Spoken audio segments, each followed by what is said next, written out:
third level or second Hello, level. everybody on the live stream. Hello. Hey, live stream. Oh, live stream. And or bootleg. A bootleg's like a live stream that isn't live. Hello, this out is- of context TPK, whatever it's called. TPK lime pie. Ah, They'll never put that in. Erica, put that in. I spent a weekend on TPK. It was really nice. Coconuts, pineapples. Now Toilet I'm paper. hungry. It's an entire island just constructed out of toilet paper. TPK. Yeah, I could go for that right about now. Mm-hmm. Oh, You I mean should start- Manhattan? I'm gonna start recording. Recording. Oh no, that was Well, all what? pre-bootleg Okay. for people who aren't watching the video version. So, By the you way, know, if you're sad. in South Bay, San Diego, and you find a house with a brown handprint on it, that means we've discovered they have at least 32 rolls of toilet paper inside. They legit had to put a call out in Edmonton saying, can people please give us toilet paper? Because there's seniors who have no toilet paper. So we are having a toilet paper crisis. Yeah, but they at least can wear diapers. Usually when seniors have no Recording. toilet paper, We it's because they will- were we're- TPing their friend's house. High school seniors. Anyway. Yeah, I have regrets about my TPing career in the early days now. Little did I know it was such a precious resource. I Yeah, got you TP probably used what would have been today in today's dollars, Yeah. $4 million worth of toilet paper. That's right. I got TP'd I once, had and it just was on a stored that night where away. it frosted, and so the frost went on the toilet paper, and then in the morning it melted, and so it was all wet, and it was Oh, impossible to God. remove. Yeah, Oh. oh yeah, I've had that. I've been there. it's not good. Not with frost, but with rain. Mm-hmm. This seems to be a uniquely American thing. We don't Yeah, do we that TP'd our over high here. school in grade 12. That was like one day we just broke in at night and TP'd our high school, the whole grade 12 class. And then there were cops that saw us and we got called out by the cops. And then the best thing was our school principal knew and was watching us from the bushes. Oh no. yeah. Why was and your then principal in the bushes at the school he was, at night? I know. It's a he's long just 'cause story. apparently it was hilarious and he was just letting us get away with it. But he's like, yeah, he had to come out and just tell the cops it was okay. I think your principal is either a werewolf or something worse. He is not lawful evil. Mm. Hello. I like Mr. how Williams. evil can have A lot of lawfulness. principals are lawful evil. It goes I- with the. I feel like you might have gone to school in a family sitcom. Probably. That's yes. probably why. Oh, Principal Werewolf. I love that show. Oh, Werewolf. It was part of the Oh, that was TGIF on the, lineup. Yeah. well, Canadian TJF. Oh. So Which is what? We're sorry. It's Thursday. Thursday. I was like, yeah, it's Thank goodness Thursday. it's Fangs Day. Oh, all right. All right. Well, we all got that. The quality content. All right. they Let sign the in for. dungeoning and or dragoning begin. I guess, Tony. Oh my. I need my notebook. Oh my. Oh Do you my. have dice? Do you have dice handy, Jason? I have a whole bag of dice now. Wow, show off.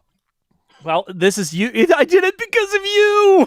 Oh no, I'm so sorry. I didn't used to own dice, but now look at me. I have books. I have books in which to look up rules about jumping. Page 146, probably. Probably in all editions. Yeah. Look, I have spent a sizable number of man hours writing an app Yes. to roll dice. So I actually have an Look. iPad in front of me here with Dice by PCalc on it too. So Look, I've ruined all of your lives. Let's not. It's not a contest. I So- mean, Tony, To be my life fair- was pre-ruined. oh, thanks, Monty. I had Monty, plenty of D&D stuff already. Monty, that was just a time saver. I blame Erica because she started it and then she threw me to started Tony. That's, So you know, it's all Erica's fault. I guess I can usually blame is. McNulty then. He doesn't. Yeah. He can't hear me. He's under babies and poop. So much poop. Oh my Yeah. god. he needs babies toilet worth of poop. paper. I know. I really feel for guys like Scott in this wipeless society we live in now. Because Just hold the baby Yep. under the shower Wait, head and what? call Yeah, it a that's true. bidet. that's a good point. Just What Call it a society are you bidet. in? I like it. Bidet. Let's just But call you're- it a bidet. you're now all panic buying Yeah. bidets. So Yep. I bought Well, that. not quite Technically, I always. panicked and installed it because I bought it in 2012 when Lex recommended it to me, Oh, and then you it actually stayed have in one? it stayed in a cabinet until this Nice. week. So, but Has it been outdated by like 8 years of Yes, technological yes, because progress? Glenn bought a bidet that has like a heated toilet seat and stuff, and I think I bet they have Bluetooth now. I have bidet envy. Bluetooth bidet. Oh man, there's a song parody in there. Get on it, Lex. Yeah. I'm really looking forward to that one. Are we going to have a how-to video? I'm coming back one day, come what may, to Bluetooth bidet. Huh? Because it rhymes. Anyway. Tony's don't got get it. his get it out, Hello, out face going. live stream. I'm ready. Hello. I'm ready. Everybody recording? Recording. All right, let's get down to business. Serious business here. Serious. Jason, how many people are watching the YouTube stream?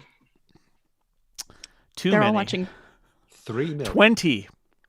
Wow. They don't have better things to do? Hello. Don't insult them, or it will be more. Maybe that's how that works. I don't know. You'll bring more.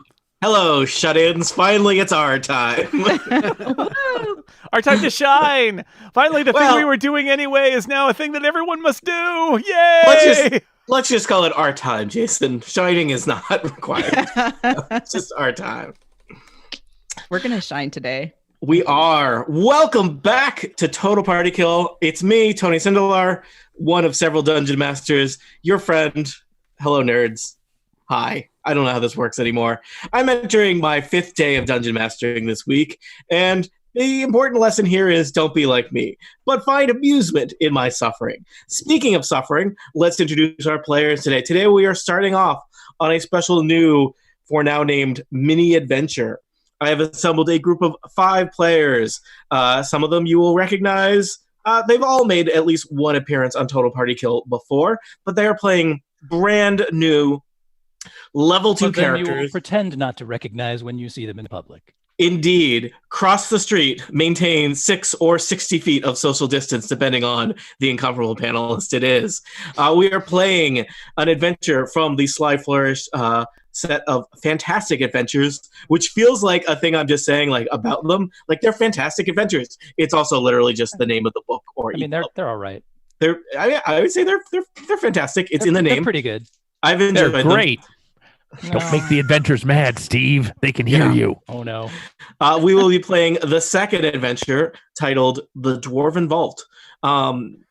I don't know where this happens in continuity with the Nightblade adventure. There's some timeline discrepancies to be worked out. But that's enough for me. Let us introduce our players, and they will introduce their characters.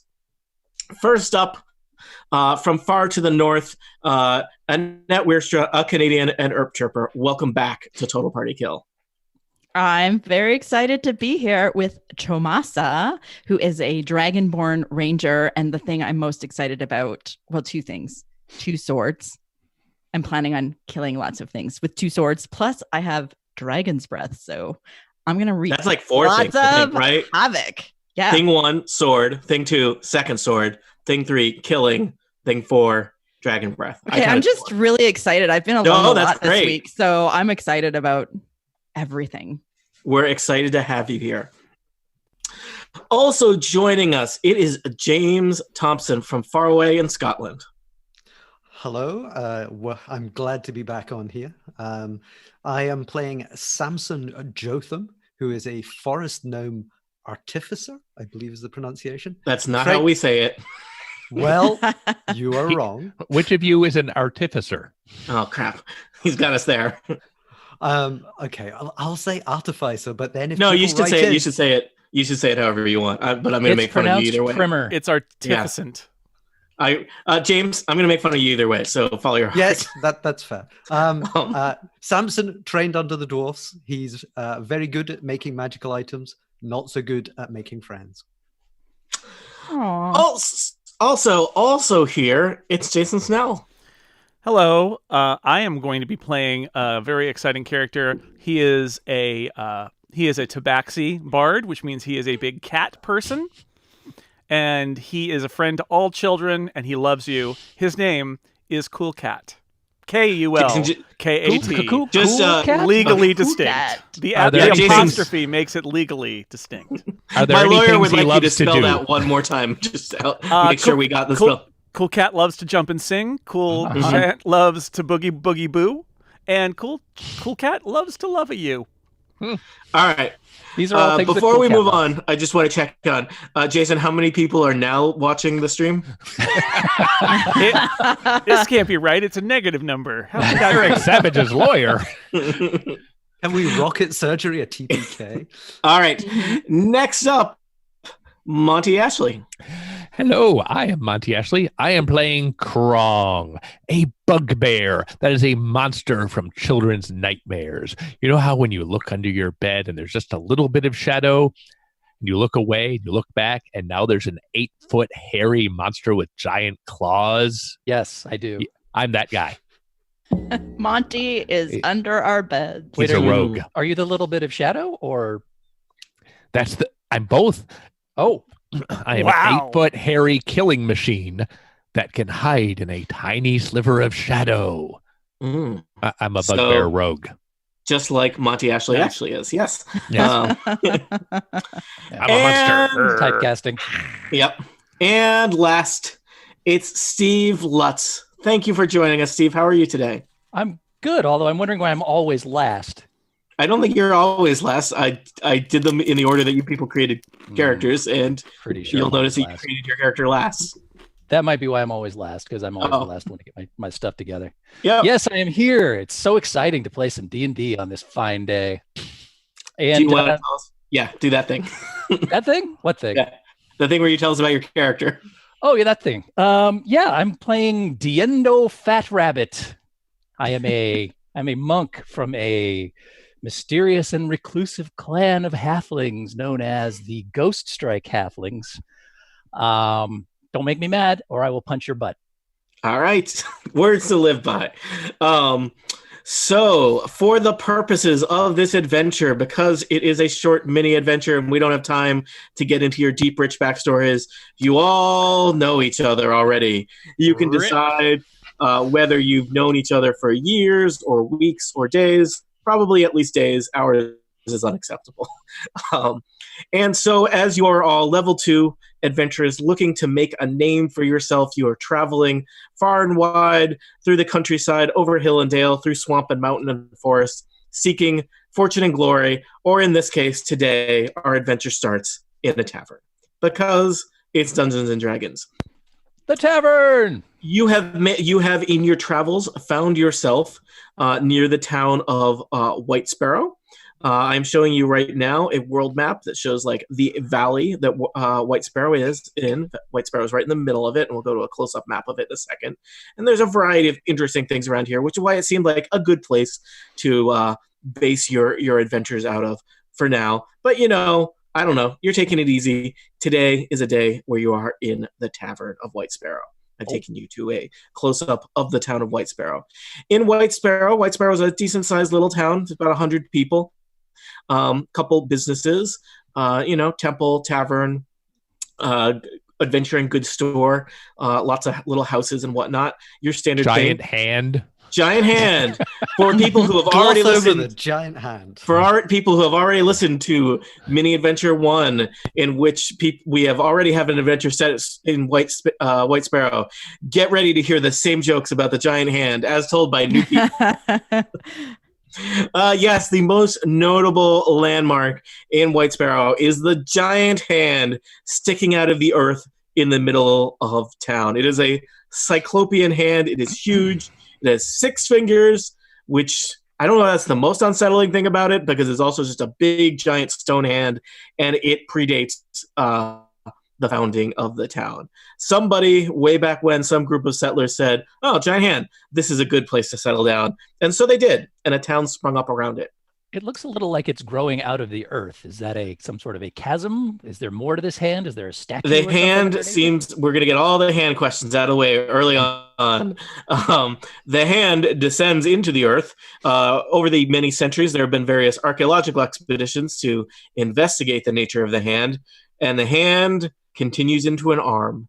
The excavations have gotten about as deep as an elbow, and that's where they have gotten so far.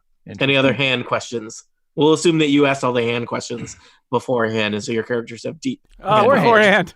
I have a question about the map. How can we see both west and east? It's a distortion of the lens. It's a panoramic you're looking It's at. a 360 view. Yeah. All right. It's sort of virtual reality. If you had a virtual reality headset, just look at that. The cartographer slowly rotated from west to east while he drew what he saw, and that's that makes the center building very strangely shaped. Well, I mean, clearly it's not to scale. So pretty much all these buildings are convex. It's very strange. Yeah. And so our adventure starts in the single-only tavern of White Sparrow, a tavern built right next to the giant hand, the ever shady tavern, for it is often, if not always, in the shadow of a giant hand. Are there more than 10 people in this tavern? Because I'm not entirely comfortable. Right now? Yeah. Not at this moment, no. It's early afternoon. All right. Most people have jobs. It's safe, everybody. Yeah. All right. I sure love being in taverns. Oh my God. Jason, just quick number update. It's actually wrapped around. There's an infinite number. Yeah. Everybody in the world is now watching. Oh, great. No Table pressure. in the corner. I feel more comfortable in the corner. Yes, Back so to the wall. you've got yourself a nice little booth where several of you can have your backs to the wall. Things in the tavern are pretty quiet. It is middle of the day. Most honest, hardworking people, not like you lazy adventurers, are out working the field or hunting or fishing or, making a living, earning food, that kind of thing, running their shops and businesses. And you're just there lounging about. Most of the people in the tavern at this point seem to be the people that work there. There's a family that owns and operates the tavern. So there's a mother seems to be the barkeep, and she's got 3 teenage sons running around doing barback activities. And there's 2, I can only describe them as alcoholic farmers here as well, who should be working, but are lounging around a tavern like you. Is there anything you would like to do at this stage of the adventure? Let's drink. Drink. All right. Drink. Pint. And so you do. We're lazing about. And I want to Cool Cat- chat with some alcoholic farmers. Cool Cat pulls out his pan flute and begins to play a soothing song that other people can enjoy. Would any of you like to share your level 2 adventures? You've done something before in your lives. Perhaps with your recent acquaintances here, would you like to share any stories of past successes, failures, accomplishments, trials, and tribulations that your character has? This is your one chance to have a backstory, people. I hid under a man's bed for 3 weeks. And that's how we met. I left. It wasn't a good bed, and Which it is was the amazing wrong because- man. Because he was under dwarves at the time, and you were under his bed. I mean, there was a whole stack of things going on. Yeah, Dwarf it was beds a were real. very small. We've Yeah. done pyramids before in a previous adventure. Mhm. Um, It was a well, real Princess and the Pea situation with a series of beds. Yes, it's like just the races get bigger as you get down the Yeah. stack, and it's I've like, caused 20 nightmares in my life. it's bugbears all the way down. Mm. I've caused at least 50, says Cool I Cat. find that very believable. That seems like So- kind of a small number, to be honest. So my character has known Chomasa. Chomasa. That's what I thought, for quite a while. And we discovered along the way that my character can speak squirrel and her character can also speak squirrel. So at any point, we can just communicate in squirrel. with each other. So whenever somebody else in the party is doing something, there'll be just a sort of a knowing look and then a sort of and we're just sort of They're it's doing that it again. Yeah. This is good wine. It's nice to be able to talk to your dinner in the field, I find. So that's a useful skill you have there. Well, I think if we encounter any animals along the way, we will talk to them, make friends with them. And Do you at know that how to say sound- goodbye? At Sleep that well. moment, there is the sound of howling. The howling of wolves. Wolves? That's a way that you could say wolves. That's not right. A howling of wolves cuts through the town, echoing through the tavern itself. It sounds something like this. Oh! And it is followed by the sound of screaming. Ah! As people are running and panicking in the streets outside the tavern.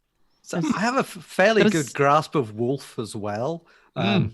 What's being communicated by this sort of howl? Give me a nature roll Sure. or some other relevant wolf interpretation roll. I believe they are attempting to talk to their dinner. I rolled a 17. So that sounds good. That does sound good. I will tell you. I got to remember your character's name. Samson. Samson. Samson. It sounds like the wolf is angrily saying the word meat in wolf. MEAT. Just to be clear. Well, I'll just sort of say, I think Nice we should to just meet stay. We should stay inside. Strangely, not a homophone in wolf language. No, we should No, go We out and should, meet them. we should save the town. They'll blame me if we don't. Let's go out and meet them. Seems like a thing to do. And Kulkat looks at his pan flute like, did the howling come out of there? These wolves sound like bullies. I don't like bullies. I love bullies. The door to the tavern flies open and a panicked villager looks around the room. You only have a moment to make eye contact with him before something tears him in half. The two halves of the villager fall in the doorway. All right, let's go. I feel it's time to move. You don't see that every day. Can we hide behind the hand? All right. So you all make your way to the door of the tavern. The tavern, the rest of the people in the tavern seem to be attempting to find various hiding places, taking cover behind the bar or other furniture.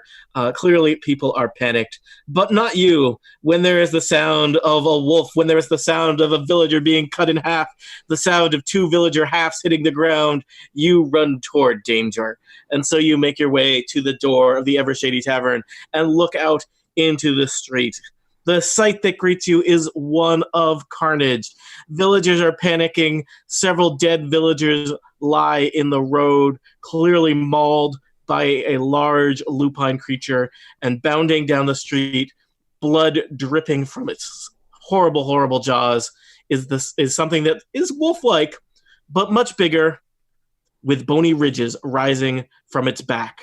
You see one of the town guard run toward it and point a sword at it and say, "Stop!" And the wolf tears the man's arm off. Nice. Why don't you roll initiative? Okay, sure. Why not? No reason. That Nice. seems a low number. Great. Ooh. 12. I rolled a 2. I got a 22. I got a 21. All right, you should be able to 10.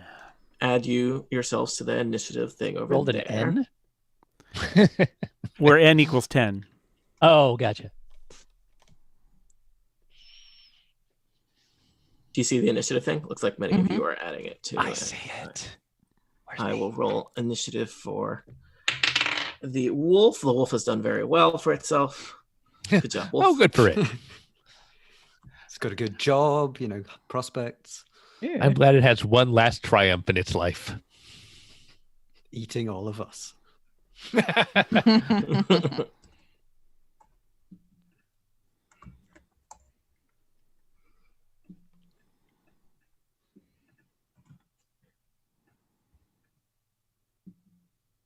All right, we good? So we got 2 of these things, huh? There might be a second wolf lurking nearby. All right, so the wolf seems ready for battle, but more ready than a wolf is one Diendo Fat Rabbit. Diendo, what will you do? You see a wolf has just clearly mauled a variety of people, including a town guard. There is still a hand with a sword dangling from his his mouth. Huh. Well, first I look over at Krong and say, "Hold my beer," and I hand him my beer. Okay. And then Bonus action. Yeah. then I will close with the dire wolf Okay. and try to take a stab at him with my spear. All right. You bolt across the street toward the dire wolf and stab at it with the spear. And thus, my first roll. First roll of the adventure sets the whole tone for everything. Everything rides on Diendo Fat Rabbit. Everything rides on Steve Lutz. This will make or break the next several hours of your lives. Oh, the pressure! We all already rolled initiative. Oh, well, I wasn't paying attention. That's a good point. Yeah, and there was that first attack roll. trying How to about that? interpret the wolf was Yeah. also a roll. So Those didn't count. This is it. But now for sure, really. We'll fix this in post.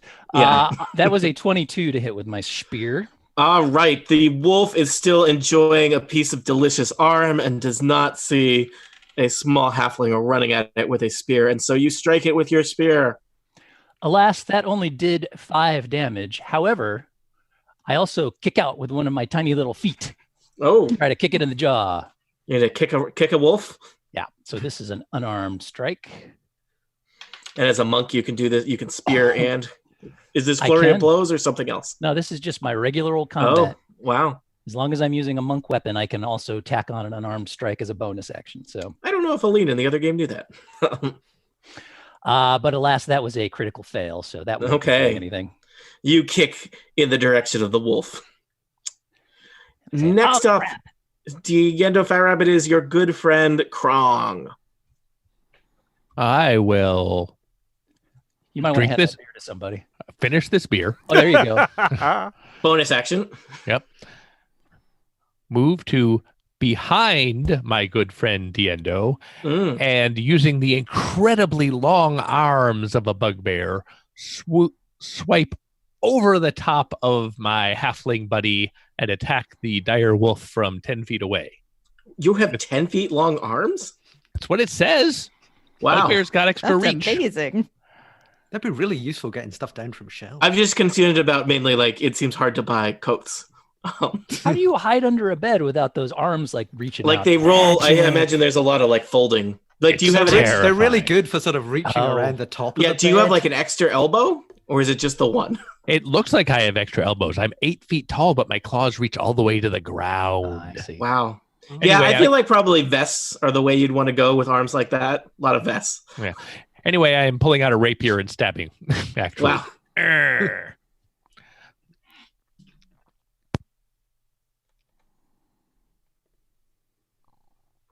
You guys see that 20? No, That- but okay. Yeah. It was. That's a natural 20. All right, you critical stabbing at a wolf that has already been stabbed by a spear. So I believe you do special extra damage. Well, I'm going to be doing sneak attack damage because one of my allies is within 5 feet of this jerk.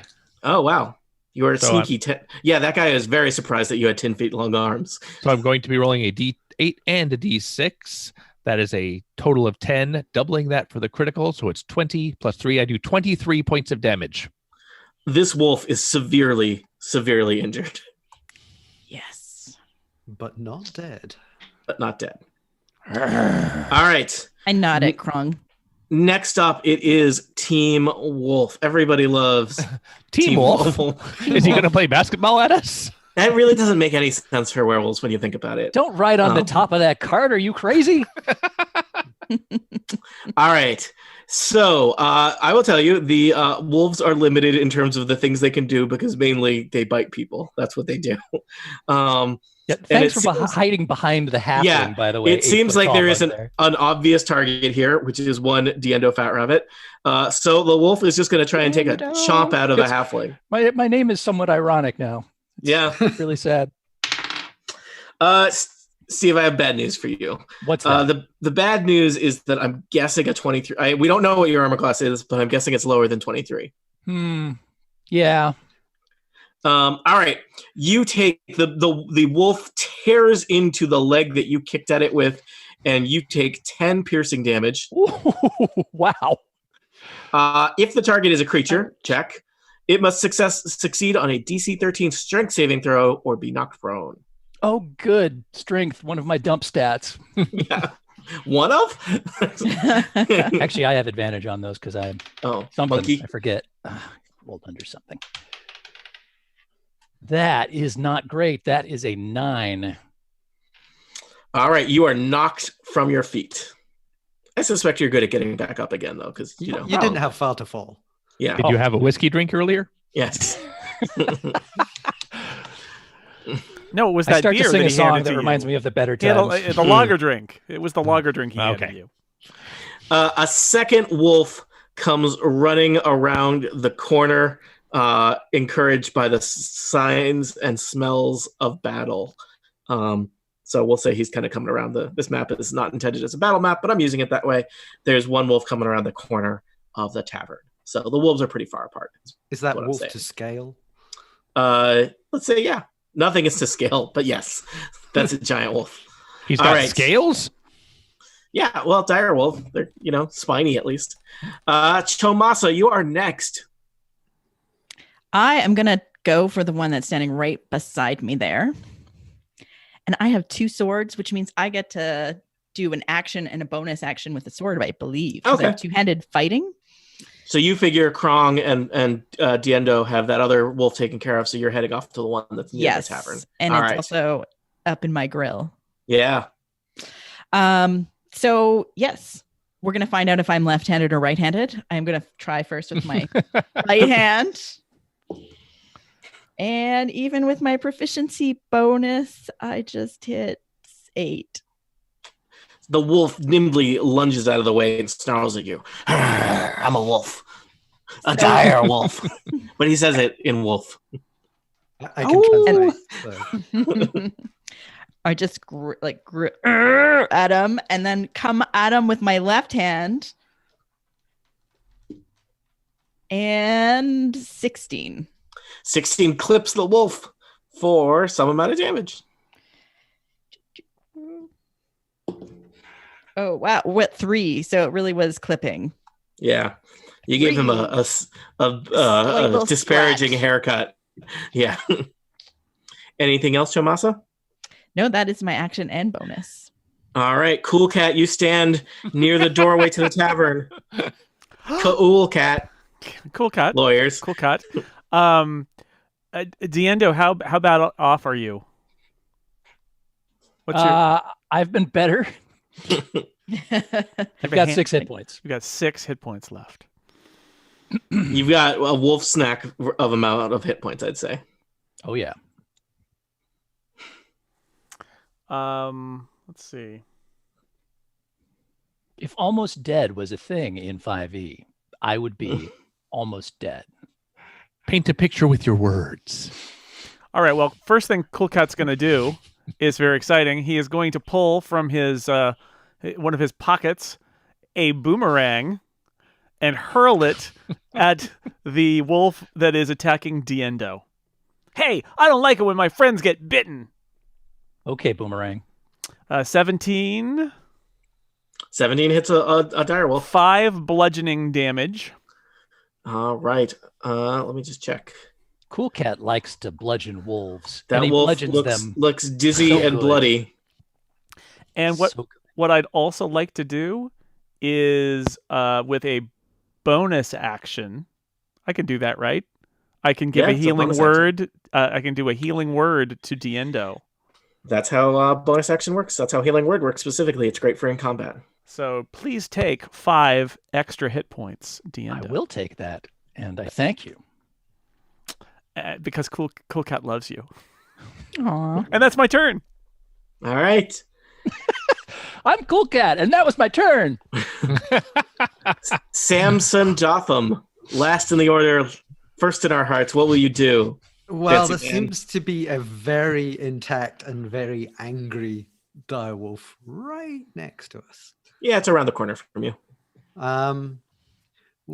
Okay. How dexterous do we think direwolves are? I don't know. You're knowledgeable of the natural world, right? Yeah. Nature check. Give me a quick nature check as a free action. Okay. I rolled a 17 again. I would say you think they're probably pretty dexterous. Probably dexterity and strength are their things. They're fast and strong. They're probably not big book readers. Yeah. The whole spine sticking out of the back might impede some of their charisma. That's a harmful stereotype about giant monsters. So I have a particularly good attack, but if they're very dexterous, it could fail terribly. But let's try it.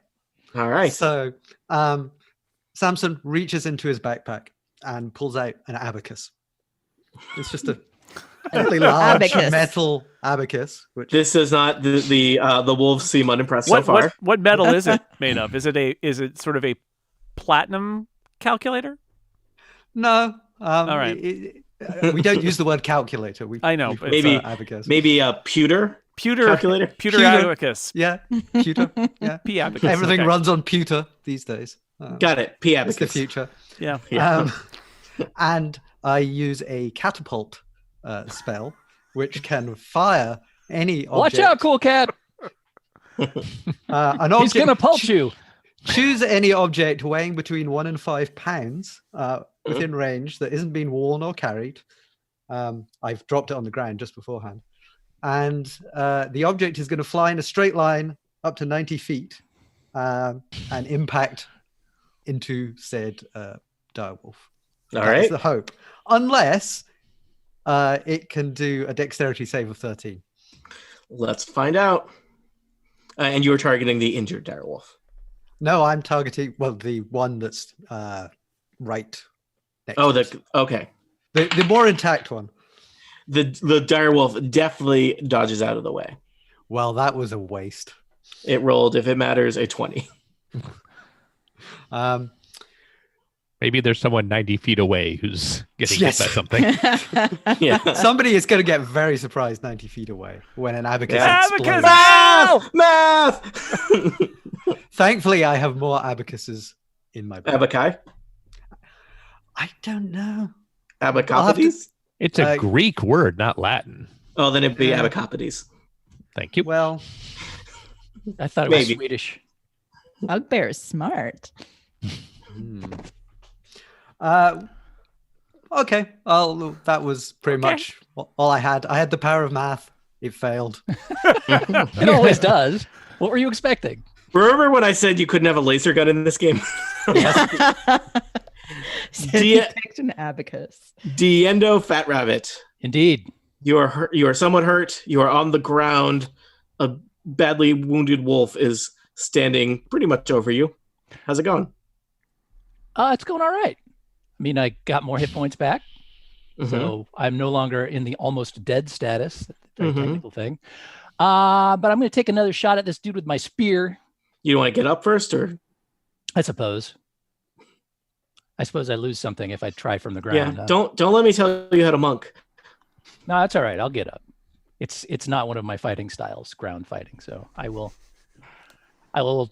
stab at him with my spear and see if All I right. can do some more damage. That's not great. That's 12. 12 does not hit. You know, it's hard. You've lost some blood. You maybe don't have the same focus you had before. Do you want to do an unarmed strike on him? Yeah, I'm going to actually spend a key point and Ooh. I'm going to unleash a fury of blows. So holding my spear, which just missed. It's a flurry of blows. What did I say? Fury. I think I said flurry. Okay. I think what you think you heard is flurry. Yeah, I'm still holding my spear, which I just missed with. I do a split leap and kick at him with both feet as I spin through the air. Nice. Dun, da-da. That is 15. Oh, you kick a wolf in the head. Good. I'm glad. It's not going to do a lot of damage, though. That is only a D4. That's 5 points of damage. The wolf goes down. Oh, do I have to spend You- my key point then? Can I have just used my- Could When I'm on you attack? you could probably use a move and go over and use the rest of your flurry of blows on the other wolf, right? How far away is he? I would say maybe 20 feet. Yeah, but I've just used half my move to get up. Let's say 10 feet. All right. It's exactly will- as close as you need it to be, Steve. Yeah. I will saunter over to the other Look, wolf. you know what? It helps because you just kicked a wolf on the head, so you just kind of leap. You propel yourself off the wolf head. You I know, like that. It's like a. I don't know if you guys know this. Dire wolves, their heads are basically springs. Noted. They're upside Their down bottoms are made out of Tiggers. rubbers? Yeah. They're bobbleheads. Yeah, they're basically an inverse Tigger if you think about it. Canon. No, Tigger's tops are made out of springs, right? Their bottoms are made out of rubber. So it is That doesn't Tigger. make any sense. Anyway, They're you're next bouncy, to- bouncy, bouncy, bouncy, bouncy, bouncy. And okay, fun. great. Now All we're right. gonna get sued by them too. The intellectual property of the Total Party Kill podcast is now tied up in a long-running fight between the Cool Cat Enterprises and Disney. I wonder whether the lawsuit from Disney or Derek Savage will be the more fierce. It's hard to say. Disney have probably bought Cool Cat at this point. Yeah, All right. So I mean, spring off obviously, of- Disney has better lawyers, but when you see Cool Cat holding a press conference on the street of on the steps of the Supreme Court, you know, If I saw Cool Cat in Disneyland, I would get my photo taken with him so fast. I mean, before he's like Before he's tranquilized wrestled to the by ground, yeah. Uh-huh. That's right. by security. Oh, Meanwhile, a meanwhile, monk springs off of a wolf's head, flies across the I don't know, road or whatever we're on here, and tries to kick at the other wolf's head. And that is a 22. Wow. yeah, roll me damage. I will. That's a 6 damage. All right, that wolf has been clipped and kicked. Your kick did better than my sword. I got Feet of Fury. I'm a little embarrassed now. Diendo, are you all done? Yeah, I think that's all I can do at this point. So All right. Krong, it's just you and a wolf corpse standing in the middle of the street. The fight is now happening behind you. So like any other Tuesday. This other wolf, does it look like there's a way I could sneak around behind him if I were to hide first? Like fade into the shadows and crawl along under the eaves of the houses? Or is he just out in the middle of the road? I'm going to say he's right by the edge of the tavern because he was going to attack you people standing in the tavern doorway. So maybe there's some shadows. And especially, you know what? I was going to say, like, it's the middle of the day. There's no shadows. But you are literally outside. You are literally outside the ever shady tavern in the only shady part of town in the shadow of a giant hand. Then I will use do you have to roll something to hide? I apologize for not knowing exactly how that works. Like, do you just get to hide? I or do you use have to, my like, bonus. time? I will use my bonus action to hide, and then you normally have me make a stealth roll to see how well I am hiding. Why don't you do that? Does the wolf get to like perception you? Sure, go ahead and try. I rolled a 24.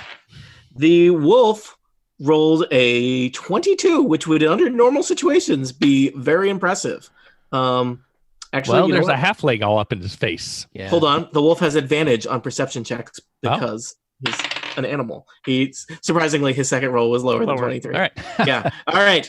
All right, Somehow now the I'm wolf creeped was out an by the alert, bugbear. keen alpha predator, does not see the hulking bugbear sneaking up on him through the shadow of the giant hand. I will creep up behind him and stab at him with my rapier. That Now Bugbear I versus have Predator is my favorite of these movies. Now I have advantage, so I will have either a 20 or a 9. I chose the 20. I have a total of 20 to stab at him. You soundly stab that wolf in the side. I suspect you have sneak attack because you're being very sneaky. Yes. Sneakily and soundly stabbed him in the side. I'll roll D8 plus D6 plus 3. 13 points of piercing damage. Wow. All right. Nice. That wolf is sad. Oh. Some of its blood is a significant quantity of its blood is now outside of it. All right. It is Diendo sees now the bugbear emerge from the shadows out of seemingly nowhere, stab the wolf in the side, and Diendo pees a little. I get that a lot. all right. So One of the I perks think of the job. the wolf flails around looking for a target, and it sees you, Krong, the creature that hurt it most recently, and it is going to try and bite you. All right. 12 versus AC. Not good enough. Little its wolf. jaws snap in your vicinity, but don't connect. I think this is probably it for the wolf. Chomasa, you are next. You're there with your 2 swords. Ready with my 2 swords to go. We're going to start with my right hand again. Wow. Just 11. Sorry, my math skills are sad. 11. The wolf, you can't connect, and with your other blow. That would be 23. So clearly I'm left-handed. Clearly that left hand manages to cut some wolf. Roll me damage. It is 6. That wolf is not looking good. It yelps, "Ow!" and looks like perhaps it regrets this situation.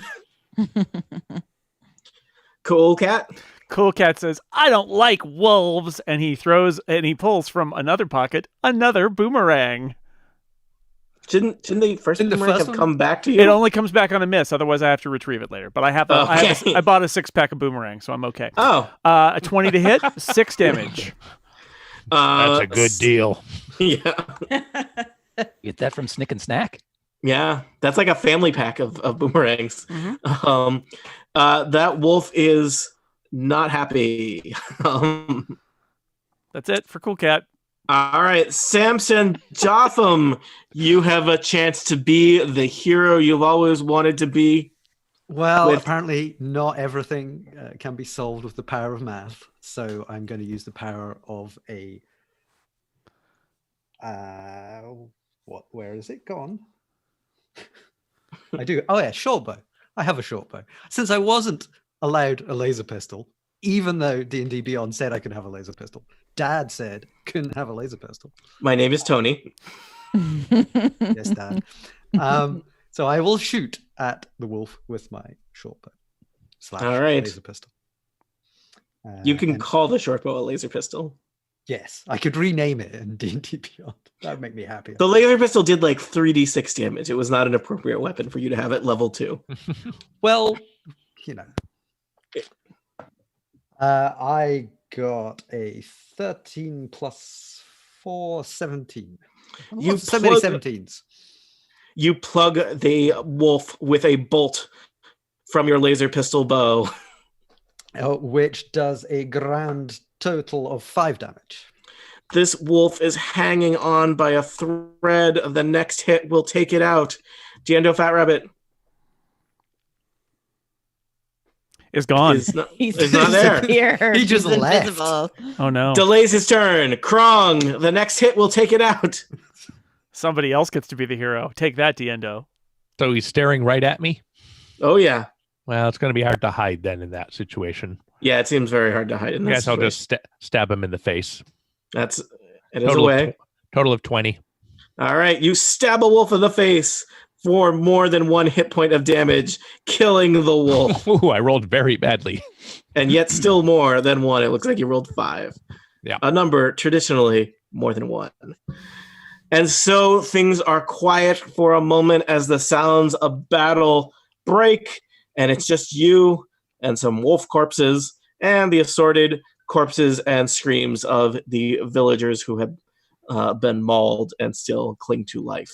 I think Samson is going to walk over and collect together a variety of pieces of abacus, which are spread over quite a distance. Yes. Cool Cat. Cool Cat returns for his boomerangs. And I use a mending cantrip, and I sort of gradually assemble back an abacus. Never waste an abacus. Yeah, I will hand Diendo an empty glass. Okay. I throw it. One of the barbacks from the Evershady Tavern says, "Hey, I brought that. I brought that with me." All right. So things are quiet and peaceful, but still there is carnage. There are 2 wolf bodies there. The fight was less than a minute, and now a few more of the town guard have arrived. There's a sheriff barking orders and deal with cleaning up the mayhem, and people are attempting to restore the closest thing there is to order following a wolf attack. I would like to talk to the sheriff and ask him about the wolf attacks. And do these happen him. often? Him? Him. Her? Yes, Yeah, the male sheriff. So the sheriff of every sheriff played by that guy with the big mustache that's in those truck commercials? I thought every sheriff. Are you was thinking played of by him. Sam Elliott? The Yes. sheriff of White Sparrow is one Sheriff Ruth Willowmane. Oh, fine. Sheriff Ruth Willowmane. Sam as Elliott described has in a never looked previous- better. Be Has cool, described- cat. Can't, She Sam does Elliott have can't a play nice somebody named mustache. Ruth? She's got a good mustache. Sheriff Ruth Willowmane, as described in the previous adventure. Haven't listened to it.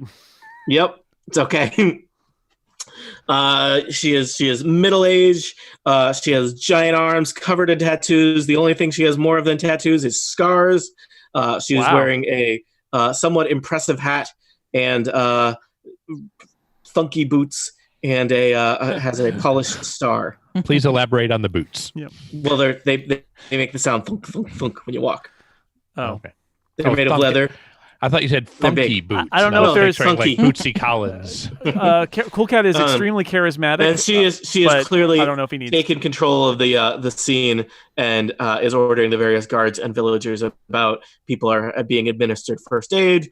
It seems like most of the people that were directly attacked by the wolves are unfortunately dead, but there are a variety of people who hurt themselves in more mundane ways, running in panic from the wolves, and so they are being treated. People are being, arrangements are being made to transport various corpses. So she is in control of the scene. Yeah, so I would like to approach her and ask her if this sort of thing is common, because it's horrible. And we did kill those 2 wolves, so we were able to finish it, and that's great. And like I said, Cool Cat's very charismatic, if that helps. Okay. I like how you always remind us that Cool Cat is Cool Cat's charismatic. very charismatic, more so than I am, and I would like that Yes, entered into also- the record, please. I don't know if memorable is the same as charismatic. Charisma has a lot of definitions. The town and I personally appreciate what you did with the wolves. It's good heroism. Not everybody who passes through town is as heroic as you. Where do they come from? I can't say that this kind of thing has ever happened before. Very unusual. Did anybody see where they came from this time? I can't. I don't know. We'll ask around and see what we can do. You're of course free to investigate it yourself if you would like. That sounds great. I love investigating. I'm increasingly regretting not playing Butch the Barbarian. There may be future adventures, Steve. Well, again, this is just a pittance, but I appreciate your work. And she hands you 3 gold coins. Hey guys, coins! Yeah, how are we going to divide that by 5? I mean, I've got an abacus, but it doesn't do division. Cool Cat slips the coins into his boomerang pocket for later. Don't you want to make sure don't get those mixed up and you accidentally reach for a boomerang and throw coins at someone. There's a little coin pocket inside the boomerang pocket. Mm-hmm. You're buying the next round. Well, shall we investigate? Yeah. Yes. Looks like wolves. I rolled a 10 on investigation, so... Thanks, Ice-T, the bugbear. Yeah, that's right. I have a +3 on investigation. And I rolled an 11. I rolled a 19 +3. Wow. All right, Samson, what are you investigating? I'm investigating. I think I'm going to start with a hand because it's kind of like a focal point. Well, I know wolves just came into town for the first time in recorded history and ripped a bunch of people apart. But what's the deal with this hand? Well, I mean, I'm more interested in the whole kind of. Clearly you were just assaulted by wolves just this instant. But let's get a fresh take on the hand that's been here for centuries. Samson is picking through the dead body like he's going to make some Quincy-like discovery, and then he turns around and goes, "Whoa, that is a big hand." Man. Just one more question about this big hand.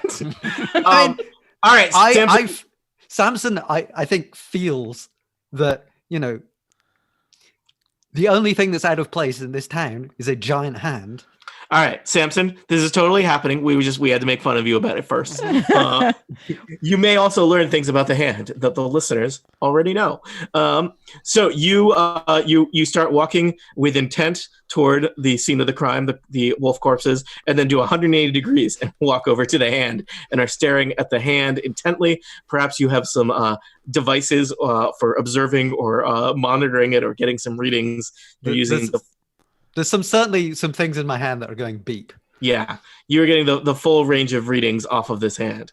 Let me tell you some things that you know about the hand. Looking for my hand notes. I will not, however, talk to it. For my hand notes. Well, 6 fingers. That's weird, right? Yeah.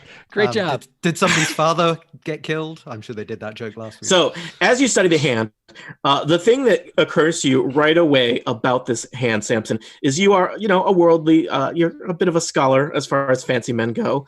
And you're a tinkerer who makes various things and is familiar with a wide range of materials. And this hand is made of something beyond your experience. So it is... It is not like anything you have ever encountered before. See, I just picked out the one thing in this scene. Yep. You poke at the hand a little bit. The hand seems to be like impervious to any kind of scratching. Like you can't even like cut a little bit, like a flake off to test or anything like that. It is, rock-like, but resembles no rock that you've ever seen before. And the more you stare at it, kind of gives you a buzzing in the back of your head that doesn't feel so great. Okay. Well, looking around the hand, there is this rather large crevasse next to the hand that looks like it was human excavated, and there's some walkways and ladders and rope bridges around it. They look like they are quite old and decrepit, like probably several decades old. And so I will tell you, in your investigation, you say like, going down there is probably a pretty bad idea in terms of how shoddy the materials of the rope ladders and whatnot look like. So I know nothing about wolves, but I can criticize the craftsmanship of a hand. Indeed. Right. So that was Samson. Who else was doing things? Cool Cat is investigating where the wolves came from, and he got a 10. Okay, a 10. You what does that look like to you? I mean, what are you looking at? I'm looking at like I may have seen that one wolf come around the corner, so I'm following that, and I'm looking at the trail of it's very David Caruso. Cool Cat is looking at the trail of like the bodies and the victims and trying to get some idea of where the wolves might have come into town. All right. Well, 10's not very good, but I will tell you, these wolves have left a pretty clear path of carnage. Yeah. And muddy or in many cases bloody footprints that seem to, they seems like they meandered a little bit as they got closer to the tavern, but it looks like they entered town from the west. Follow the gore. Chomasa, were you doing an investigation check also? Is there, I did an 11 and I'm just looking around. Are there survivors around standing? There are some survivors. They are being tended to by the guards that the sheriff is commanding. Is there anyone upright or watching and around enough that I could ask questions of? Sure. Let me just pull up a name real quick in a way that is totally seamless and convincing. How often does this hand get washed? Probably never. Just out of curiosity, are any of us over 30 years old? Yes. Is it why? Not me. I'm only 11. Cool Cat's just a kid. The size of a grown adult man. So yeah, there is someone standing kind of by the tavern. You in fact recognize that he was in the tavern at the time that the attack broke out. He's standing there kind of in shock, standing by the tavern. He looks like a early 30s dwarf. He looks a little shaken up. I approach and ask, "Hey, how are you doing?" This is real bad. This is real bad. So, did you see anything before the attack, or were you in like, do you see where they came from? I saw that guy get torn in half by a wolf. Hey, but you were in the bar, so you didn't see anything before the attack. No, I saw you guys. You were over there too. Okay. I give him a hug. Did you see me? I did see you, and I give him a hug and tell him, I slip him a coin to go buy a beer. He goes back into the tavern. Kind of sounded like we thought he was a suspect at first, and now we're paying him off. Yes. Yeah. Hey, you, are you a wolf also? If you're a wolf, you have to tell me. We don't have a lot of people, so sometimes you have to be good cop and bad cop at the same time. Yeah. So let's see. Cool Cat has done some stuff. Chomasa has done some stuff. Diendo, did you want to be doing anything? I'm just going to sort of slowly start to follow the trail of gore towards the west and see where it leads. I'm not going to go out of town or anything, but I'm just going to see if I can identify where the source of it might have been. And did you already roll investigation? I didn't. Should I do that? Sure, why not? All right. Oh, it's not that great. It is 8. I'm sorry. Seems like it's an intelligence skill, so that's a 6. You're not sure. Wolves are hard. Yeah. All right. So perhaps you reconvene and share what information you found and figure out what your next steps are going to be. I feel that Diendo's plan of sort of following the trail of carnage makes some sense. Yep. Well, That's what I think we should do. Let's find where those wolves came from. But the hand people, it's just so strange. It'll be here when we get back. We'll be able to Not investigate it without the constant interruption of dire wolves. What if we come back and the hand is gone? We can investigate it. Oh, I mean, good point. it looks like there's a way down. I wouldn't recommend it, but there is a way down. I wouldn't mind, setting out in about an hour, because I'm a little down on hit points here. I wouldn't mind spending a hit die. We could take a short rest. We could do Well, that. but if we're gonna have a rest, I shall. Let's see now. I will pull from my bag a dice, and I shall infuse the item with. No, hang on, not that one. I've got another one. Basically, I can make the dice light up, and I shall drop it down the stairs or stair-like things, and just see what happens. Is this with the hand? You're still on the hand? Is that what we're Yeah, doing right now? I'm like obsessed. It's Right. like How- Yep. I have not. Well, Yep, you and Lisa Smizer. are the rest of us going to take take a short rest? Indeed, you do. Okay, I'll do the Song of Rest, and, All right. and that means you get an extra 1d6 hit points back. Cool. What? Steve? I have a question about the Song of Rest. Yes. What's it sound like? Cool cat likes to rock and roll. Cool cat likes to jump and sing. It goes like that. Oh, that's good. That's nice. That's very restful. I Thank you. feel so rested. Mm. You have a lovely singing voice, Cool Cat.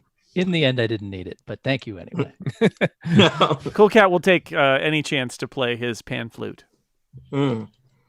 His flute has been panned. Anyway. I looked it up. But my thing was called magical tinkering. Okay. So you're tinkering off the edge. So there is a inappropriately themed concert happening right after the slaughter in the tavern. The people in the tavern seem very taken aback by it.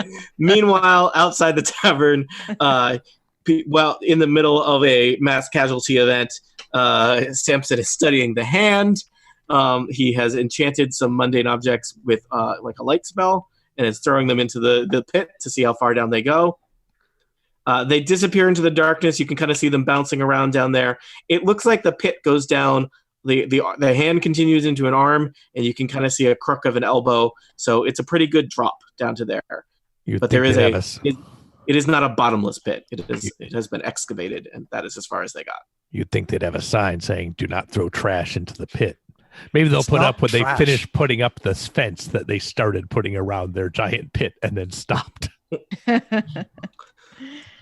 Ruth Willamane happens to walk by and says, "Most people know better than to throw trash into the pit." If we knew better, we wouldn't be the kind of people that are going to save you from your direwolf problem. Direwolf Mayor. opportunity. I'm a sheriff. All right. Back in the tavern. You have regrouped. You have Song of Rested. You've taken your short rest. Let's follow the trail. All right. All right. Against my better judgment, I'll leave the hand for now, but we're coming back. Yes. We promise to come back. And we'll go down.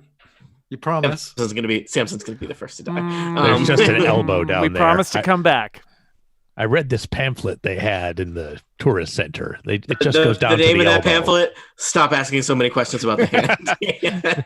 It's the only the tourism department just says quit asking. It's weird. If you're not prepared to answer the questions about the hand, don't build your village around a giant 6-fingered hand. Yeah, I wanted to take the walking tour, but it was just a guy pointing at the hand. Wait. They have one follow-up pamphlet. It's like, can please check out the spa. Local businesses need your money. The name of this town is White Sparrow. Did there used to be a giant bird in the hand? The pamphlet doesn't the size of that bush. So the pamphlet doesn't cover such facts, Cool Cat. Let's follow the trail of blood and entrails back to where those wolves came from. Sounds I great. love blood and entrails. Does somebody want to And give me I some love kind you. of Does somebody want to give me some kind of check for following trails of blood and entrails? What would that that's- be? Yeah. Perception? Sure. All right. Just perception, I'll try it too. I get a 19 plus 3 on perception. I can't beat that. I got a 2 minus 1. 1. 9. I got a 19 on perception. All right. So, Chomasa, you feel confident that the trail kind of heads west out of town across the countryside. This area of the valley is kind of open rolling countryside, mainly farmland. And you feel like it's a little bit swampy in places. It does just kind of cut across the wilderness. It's not like there's not a road or a path because they're wolves. They don't know how to drive. Canon. Don't know how to drive. Got it? Only because cars haven't been invented yet. Well, Haven't carts. been invented yet. Isn't that your job? Yeah. Yeah, give me half an hour on a cart. I could come up with something. Mm.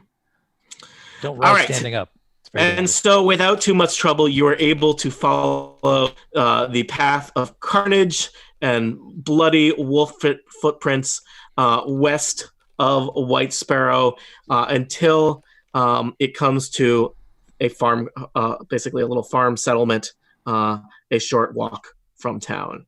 The farm settlement does not look good. The smell of blood hangs in the air, and streaks of red stain the brook where it runs alongside the little path leading to the farmhouse. A large water wheel turns in the blood-stained water, trailing small crimson waterfalls as it rises. In addition to at least a dozen slain farm animals, 2 mutilated humanoid bodies float in the water nearby, caught on the rocks. By the wheelhouse stands the little farmhouse with its door smashed in. What horrors await inside this simple farmhouse? What has caused these wolves to go on such a horrible path of carnage? Will our foolish level 2 adventurers discover the answer to any of these questions, or die pitiful, meaningless lives? For answers to questions such as these, That was insulting. tune in next time to Total Party Kill. Thank you. I believe it was threatening. Yeah. Well, Everyone good? The implication was that the lives are already meaningless. Right, true. You know what? I'm a dungeon master. Call them as I see them. So So it's Saturday afternoon, and we're playing D&D on the internet. I think it's a fair cop, to be honest with you. Yeah. Oh, your I- characters' lives are there's meaningless, nothing- not the players. Each of you has a rich, Nice I don't know. back You pedal. probably have. Sure. Don't push it. You're fine. Man, I just realized I could have re-rolled that 1 that I got because I'm lucky. Oh God. Halfling Oh, traits. You took lucky. Oh, you just the halfling lucky. You have Okay. halfling accuracy. Oh. Yes, So, exactly right. shall we take a short But break? don't and worry, then Tony, because we I'm going to should. forget every time. You Yeah, won't have to worry about this Steve. extended turns from luck. Yep. All right, That's the spirit. All right, live stream. We will be back in a few minutes, in 5-ish minutes. And so join us then. But we're going to take our little hydration break right now. Yay.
people, even if you don't know them. And we're back, like we promised. We were just talking about cruises and how we're not going to go on them, but it's kind of fun when there are nerds there. It can be fun. Here's my anecdote. I showed the doctor from Voyager where the tortillas were in the taco bar. Oh, Whoa. it'd be more impressive if it was the doctor from Who, but it was not. No, it was not. I don't know. From the World Health Organization, Tony? Yes. There's like 20 choices for that, though. There's only one. There's only one Robert Picardo. And I should have said, oh, man, I loved you on the Wonder Years when you played Coach Cutlip. And he would have looked at me like, why are you on this cruise? Is this not the Wonder Years cruise? No, it's not. He was great on the Wonder Years. Yeah. All right. Right. Are we ready to do this? Saturday afternoon. I think we've successfully taken that group discussion down a path where only one person is interested. So let's move on. One may be generous. Earth people are loving this. Is anyone Because it's time to play. waiting? Yeah. It's time to play. It's time to play. Games. Everyone's okay with their characters. Nothing you discovered that didn't make sense or was confusing or needed fixing or anything. Everyone's good. Only the giant hand. It's just as confusing Okay. as I thought it would be. Maybe you have some better attacks than catapult there, Samson. We'll find out. One day I will hit One someone day. with the catapult with an All abacus. right. Let's see here. I'm going to start recording. I've been recording for a while. The whole time, you could say. Recording. Welcome back to Total Party Kill. It's me, Tony Sindelar, a nerd and a dungeon master, and several other things. Check my LinkedIn. Don't. We are continuing the exploits of the thing that I have called in my notes mini adventure number 2, in which a group of new low-level characters are navigating the fantastic adventure. That's the name of the book. Also, a fair approximation of the quality of the adventures within the adventure, the Dwarven Vault. Allow me to introduce my players. First up is Monty Ashley. Hello, I am Monty Ashley. I am playing Krong, a bugbear rogue. He is a monster. Next up, it's Steve Lutz. Hello, I am playing Diendo Fat Rabbit, a small monk and butt puncher. Followed by Annette Wierstra. I am playing Chomasa, a dragonborn ranger who has 2 swords and has yet to prove she is capable of using them well. Also here, Jason Snell. I am Cool Cat, a tabaxi bard who loves you and is the coolest cat in town. And finally, it's James Thompson. I'm playing Samson, the artificer, and who's starting to realize that not every problem can be solved with an abacus. In our previous session, our adventurers saved the town of White Sparrow from an attack by some strangely acting dire wolves. They slayed the wolves and had followed the path of carnage west, where they have arrived at a farmhouse and the scene of another slaughter. And so we join our adventurers here at the scene of slaughter as they investigate what is going on. Point of order, Tony. Were those dire wolves acting strangely? I thought rending townspeople was pretty standard. for dire wolves. Attacking a town in the middle of the day is unusual for I monsters. thought it was night. Mm-mm.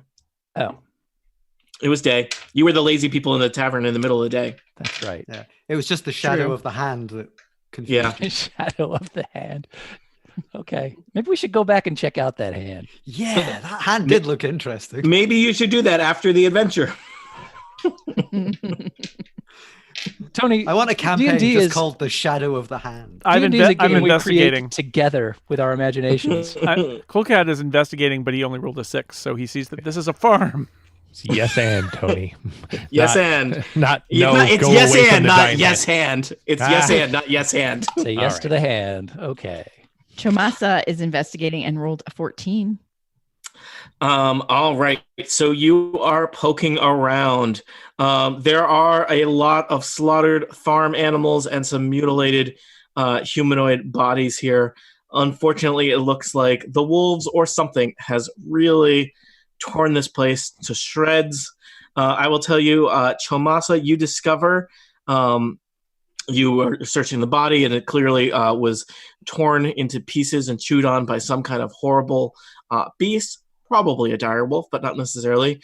I'll also tell you, you find in the pockets of this creature 14 silver pieces.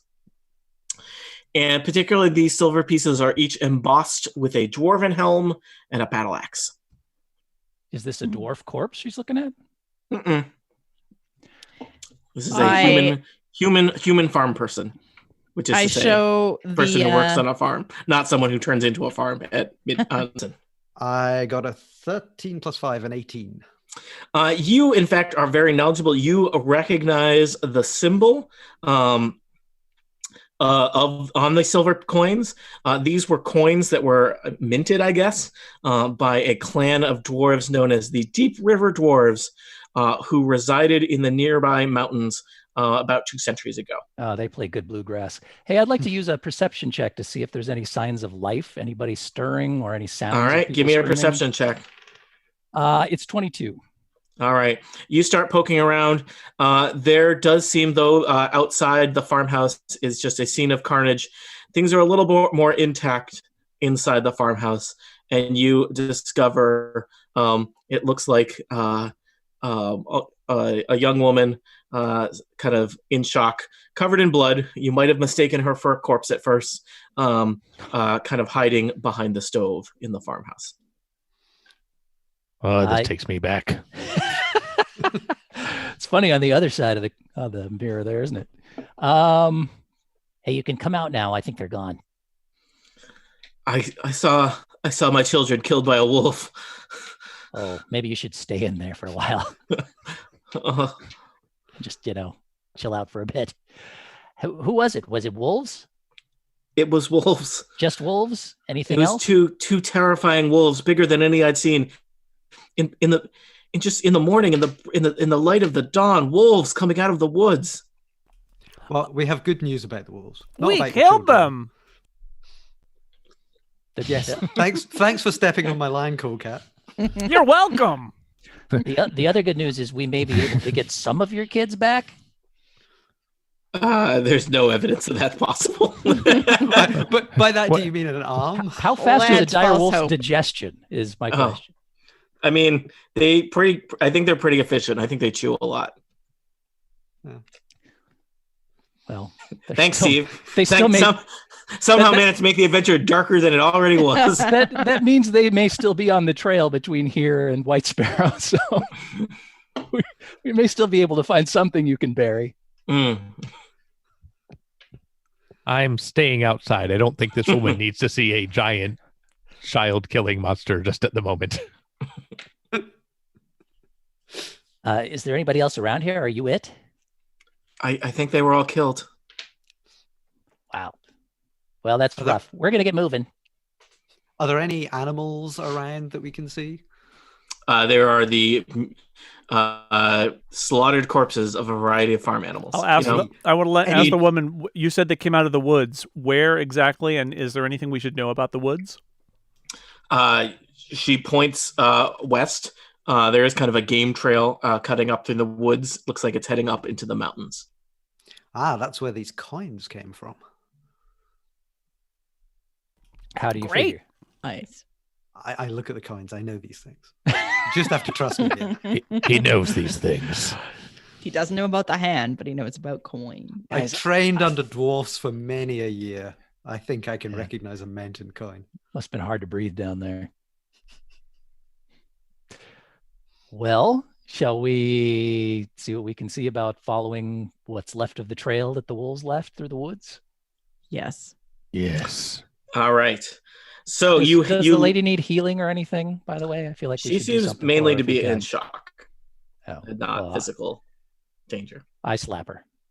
No, don't do that. That's what you do for shock, right? I don't. What? Put a blanket on her. Yeah, you went to the worst medical school ever.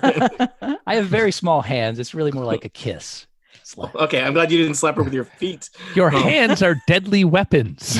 Yeah, I have control over them. Mm-hmm. They're registered. All right, so you decide to head out. I will tell you that most of the path of the wolves that was easy to follow because of the blood and bits of people that they were leaving behind was mainly a result of the slaughter at the farmhouse.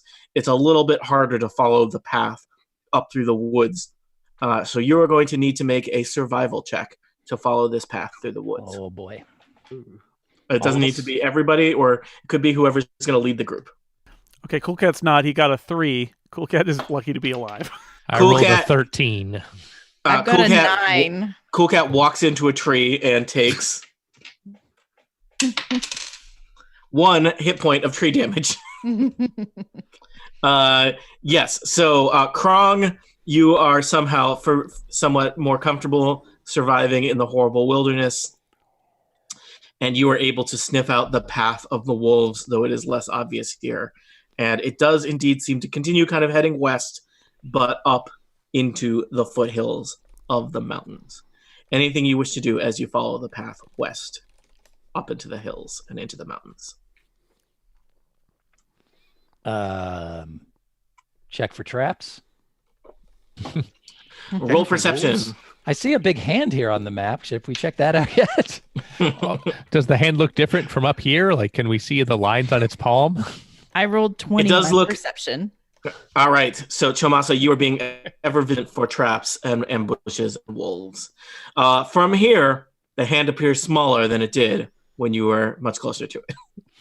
Interesting. Oh, this lifeline is not good. Mm. So, you have not 6 fingers, it'll fold differently. Yeah. Between Krong's tracking abilities and Chomasa's ever vigilance, you do not have much trouble navigating the wolves' path through the woods, following the game trail. Occasionally, there is a small slaughtered animal, some squirrels and birds along the way. There's barely much left of them. There's just kind of a splash in the foliage. But it seems like those wolves basically killed anything living along the way. And after a few hours, you arrive at a dig site. Let me move you to a map. You see the map? Yeah. Allow me to read the description of the dig site. No, don't do it. How many times do you like us to interrupt? Follow your heart. I'm going to keep Okay. going. It's really just an exercise for the editor. Hi, Erica. A mining camp sits within dwarven ruins that must be thousands of years old. The head of a huge dwarven statue, split in half and lying on its side, serves as a wall and shade for a set of tents and makeshift wooden buildings. Steam rises from a series of narrow shafts cut into the rock, each of which appears to pierce deep into the earth. The bloody remains of a number of humanoids are spread in a wide swath at the center of the camp. Within the carnage, you can make out the head and arm of a dwarf still attached to a mutilated torso. Neat. So you have followed the trail of slaughter to yet another scene of carnage. Once Good again, I'm choice. going to search for survivors. All right. That is a 22 perception. So, Diendo, you survey the area. There does not look like there's anybody that is intact, let alone a potential survivor.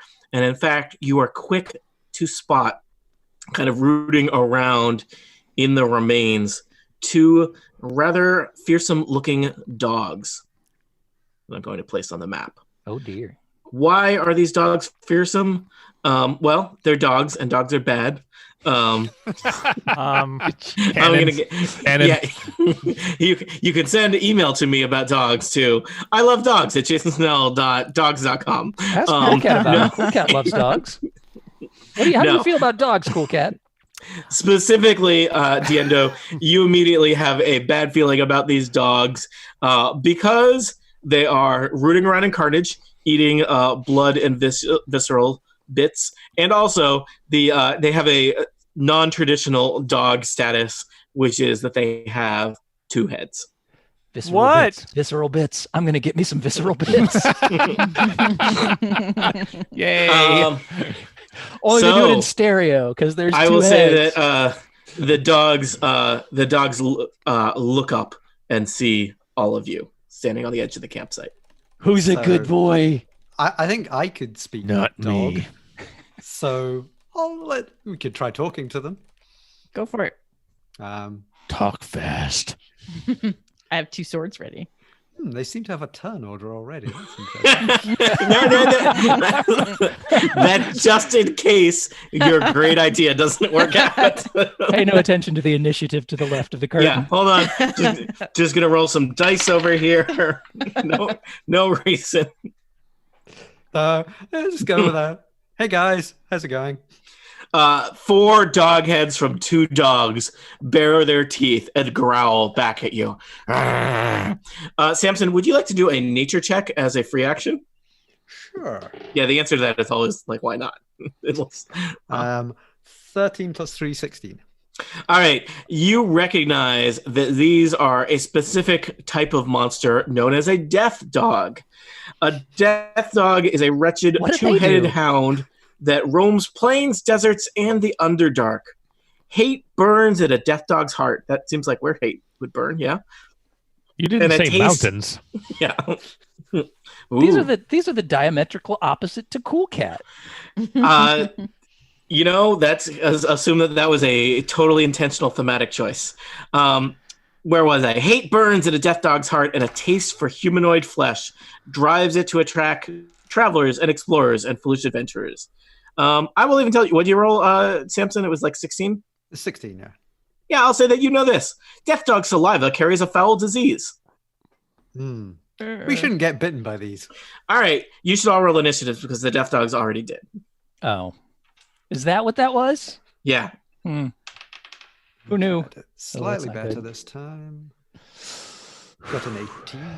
I got a 5, but I cannot put it in the turn order yet. Oh no, I get an extra 2 as well. So I get Aha. I need to remove your old turn order gizmos and add your new turn order gizmos. I always forget to add initiative modifiers.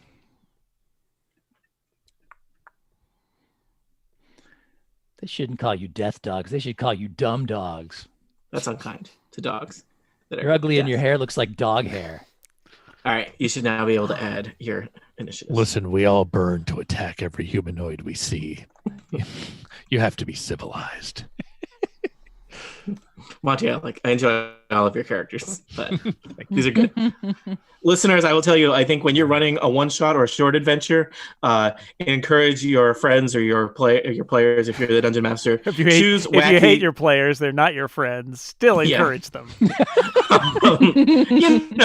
It's good to play a ridiculous, wacky character that you're not going to be stuck with for a long time, because maybe you will love them and use them forever, or maybe they'll be like, that was fun, but he is discarded to never be seen again after 3 or 4 hours.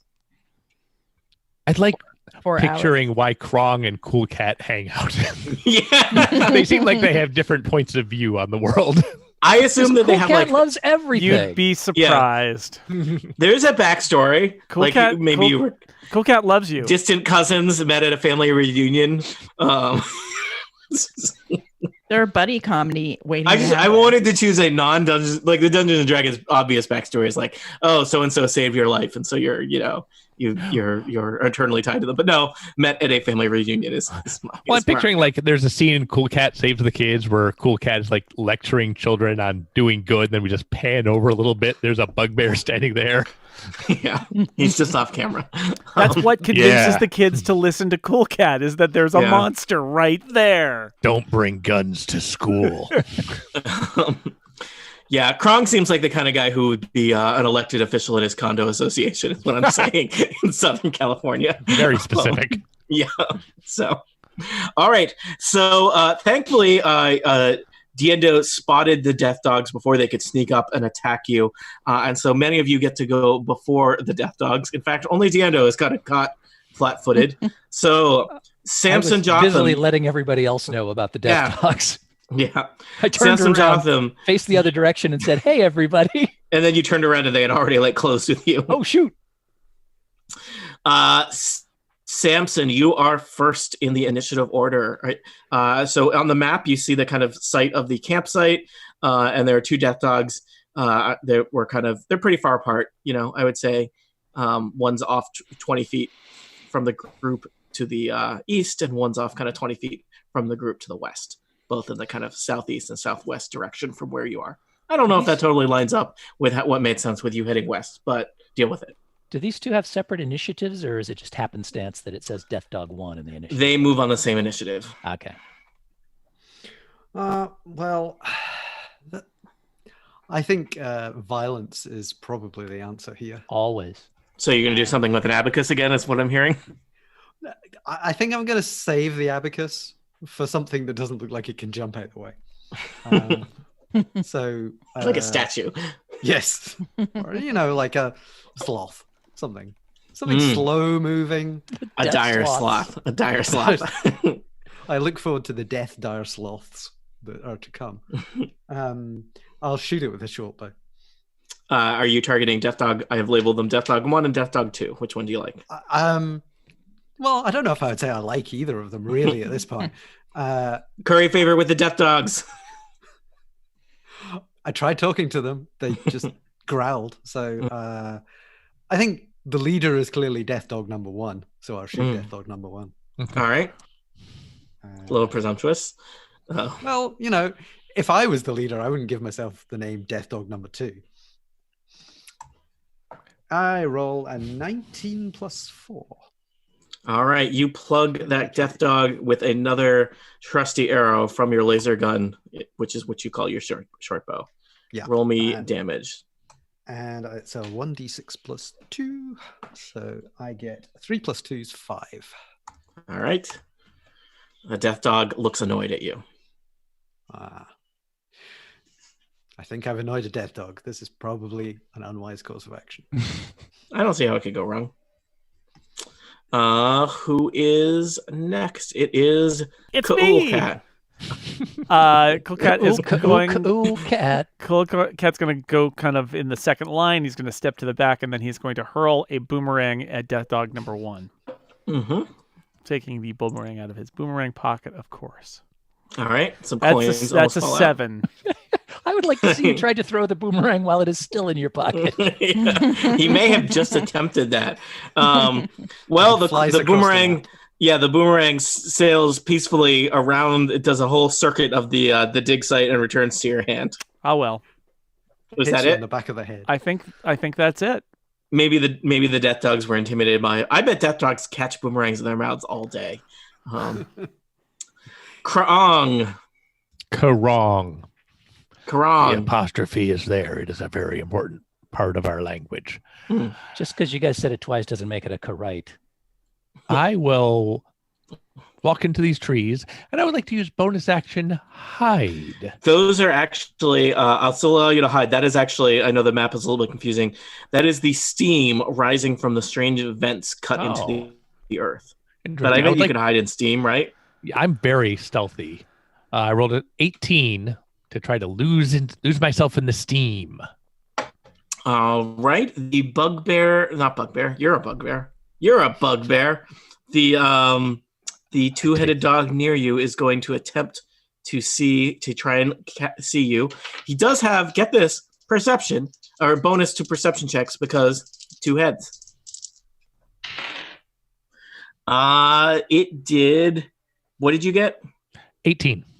He rolled a 17. He rolled 2 12s, plus 5 to perception. So once again, you have narrowly evaded the perception of a relatively perceptive pack animal today, Krong. Well, then I will carefully creep forward, still staying in this cloud of steam, and then from 10 feet away, a huge hairy arm stabs out with a rapier. Just imagine that. There's just like a wall of fog, and then like a giant 10-foot arm with a sword at the end of it sticks out and stabs a 2-headed dog. Now, it's my understanding that I now have advantage. So 16 to hit. You hit. Roll me damage. That is a D8 plus a D6 plus 3. 14 points of damage. That is a significant amount of damage to a death dog. Chomasa, you are next. 2 swords, no waiting. What will you do? I am going to go move in over to death dog number 2. Like so. Mm-hmm. And we're going to try and 2-sword this sucker. I rolled a 20. A natural 20? A natural 20. So you definitely hit. So and you do extra damage. Extra? How extra? You double the dice rolls you make. Okay. But add the bonuses regular. Okay. And it's a whole 5. To 5 total? 5 total. Including Are you the sure? pluses? That seems really low. It is. I rolled what a 1 were- and a 2 with my 2d6s plus 2. Oh, Well, you rolled so a that's- 1 and a 2, so you double that to 6. And you add how much? No. 2. But I don't think I get to double the 1 and the 2. You got a critical hit. If you rolled No, a 1 she and a rolled- 2. Oh, but so I, normal my D6. normal I see. is 1d6. Oh, I see. Got it. So I already doubled it. Oh, Never mind. And I Okay. still 5. Thanks for trying. oh, okay. So you hit it for 5, but that was just your first attack, right? That was my first attack. Okay. So we will do my second. I think it's tricky for you with the 2-weapon fighting. Neither attack does a ton of damage, but you get to do 2 attacks, right? Yes. So that is a 21. Yeah, that'll hit a death dog. And another 5. All right, this death dog is not in mint condition. It is pretty bloody. It does not look like that. Both of its heads are scowling at both of you, Krong and Chobasa, and it is pretty severely injured. This is not what it signed up for.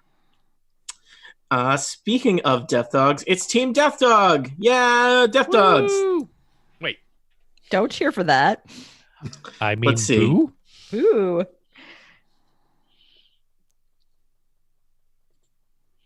I'm ready. All right, so you're right there, Chomasa. So the death dog is going to try and bite you twice, once with each head. 2 swords, 2 hits. The first one is an 8 versus armor class, not very intimidating, and the second one is a 13 versus armor class, also not very intimidating. That does hit though. All right, a 13 finds its way through your 2 swords, takes a snap out of your arm for 5 piercing damage. Now, here is the thing. Unfortunately, you can feel the saliva of the death dog burning in the wound on your arm. Give me a DC 12 Constitution saving throw. Uh-oh. 4. I'm You- terrible. You have unfortunately contracted some kind of illness from the death dog. You are poisoned. Poisoned is pretty bad. Poison means you have disadvantage to attacks and ability checks. Okay. All right. So that was Death Dog number 2. Death Dog number 1 is going to run forward. And has anyone attacked Death Dog number 1 yet? I did. You did. All right. He runs No, at you. no, I didn't. Nobody attacked. He it. runs at you. 2 heads. 16 versus armor class and 17 versus armor class. Both get through. Right. Jump. Each of them does 5 piercing damage to you. Yeesh. And give me 2 DC 12 Constitution saving throw checks. Okay. If I can find. Okay, we have a 6 and another 6. Congratulations. You are now a carrier of Death Dog germs. What did I mention about not getting bitten by death dogs? Yeah. All right. We should have listened. Diendo Fat Rabbit, you are next. There's a Death Dog right near you eating your friend Samson. Yeah, that's pretty cool. I don't even have to run to get to it. Mm-mm. Super convenient. Is Set flanking a out thing for in you. 5e? Just out of curiosity, I've forgotten. Nope. not. I think rogues have a thing where they get advantage if a person, but other people don't. No, I get sneak attack damage, but not advantage on the attack. All right. Okay. Well, then I just leap into the air with my spear pointed at the death dog and my 2 little feet kicking wildly. You're going to And, stab him and kick him at the same time? Yeah, that's what I do. Okay. Because I have to use the spear 2-handed to get versatile out of it. So that first one is a 22. That definitely hits. That will do 11 damage All right, so you spear the death dog in the side, and you are still clinging to the spear as you kick at the dog with your tiny little feet. Yeah, this actually makes it easier. I'm just anchored at this point. Yeah. How does he look? Not bloodied yet, if bloodied was a thing in 5th edition. All right, then I'm going to unleash Flurry of Blows and kick at him twice. All right. Stop rolling back there. That's a 16 versus 16 AC. hits. Love it. For 4 points of damage. Mm-hmm. Let me verify that real fast. Yes, 4 points of damage. And then my other foot lashes out. And that is a 24 versus AC. Yeah. Do 6 points of damage. All right, this death dog is not looking great. But he has, taken 2 good-sized chomps out of Samson Jotham. So he's got that going for him. Do you do anything else on your turn? No, that's everything I can. Well, I could move, but I'm not going to. All right, Samson, you are face to face with a death dog. Samson, you are face to face with a death dog, just as you knew you would be someday. Oh, sorry, it should be face to face with a death dog. Right. Stuck between a death dog and a cool cat, just like your mother warned you. Right. Well, I have one trick up my sleeve, which is an arm blade.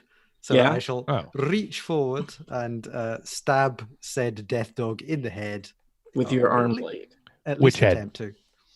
The good head. Nearest convenient head. His dominant head. Ooh. Oh, I think they're pretty equal. There's a lot we could learn from the death dogs about collaboration. Yeah. I mean, I think head 1 would disagree with head 2, but Oh, I mean, I don't know if their bicameral system of government is, very efficient. okay, arm blading. I have rolled 17 plus 4 or 21. Oh, yeah, you slice into that dog with your blade from your arm. What is Samson's arm blade like? Have you ever played Assassin's Creed? Okay, it's like that. It's legally distinct. from Legally the arm distinct. blades of Assassin's Creed. Easy, Canadian lawyers. Back on your moose.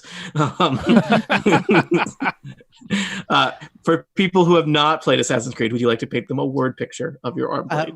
Basically, I just sort of flick my wrist slightly, and a large blade protrudes actually from the skin of my arm.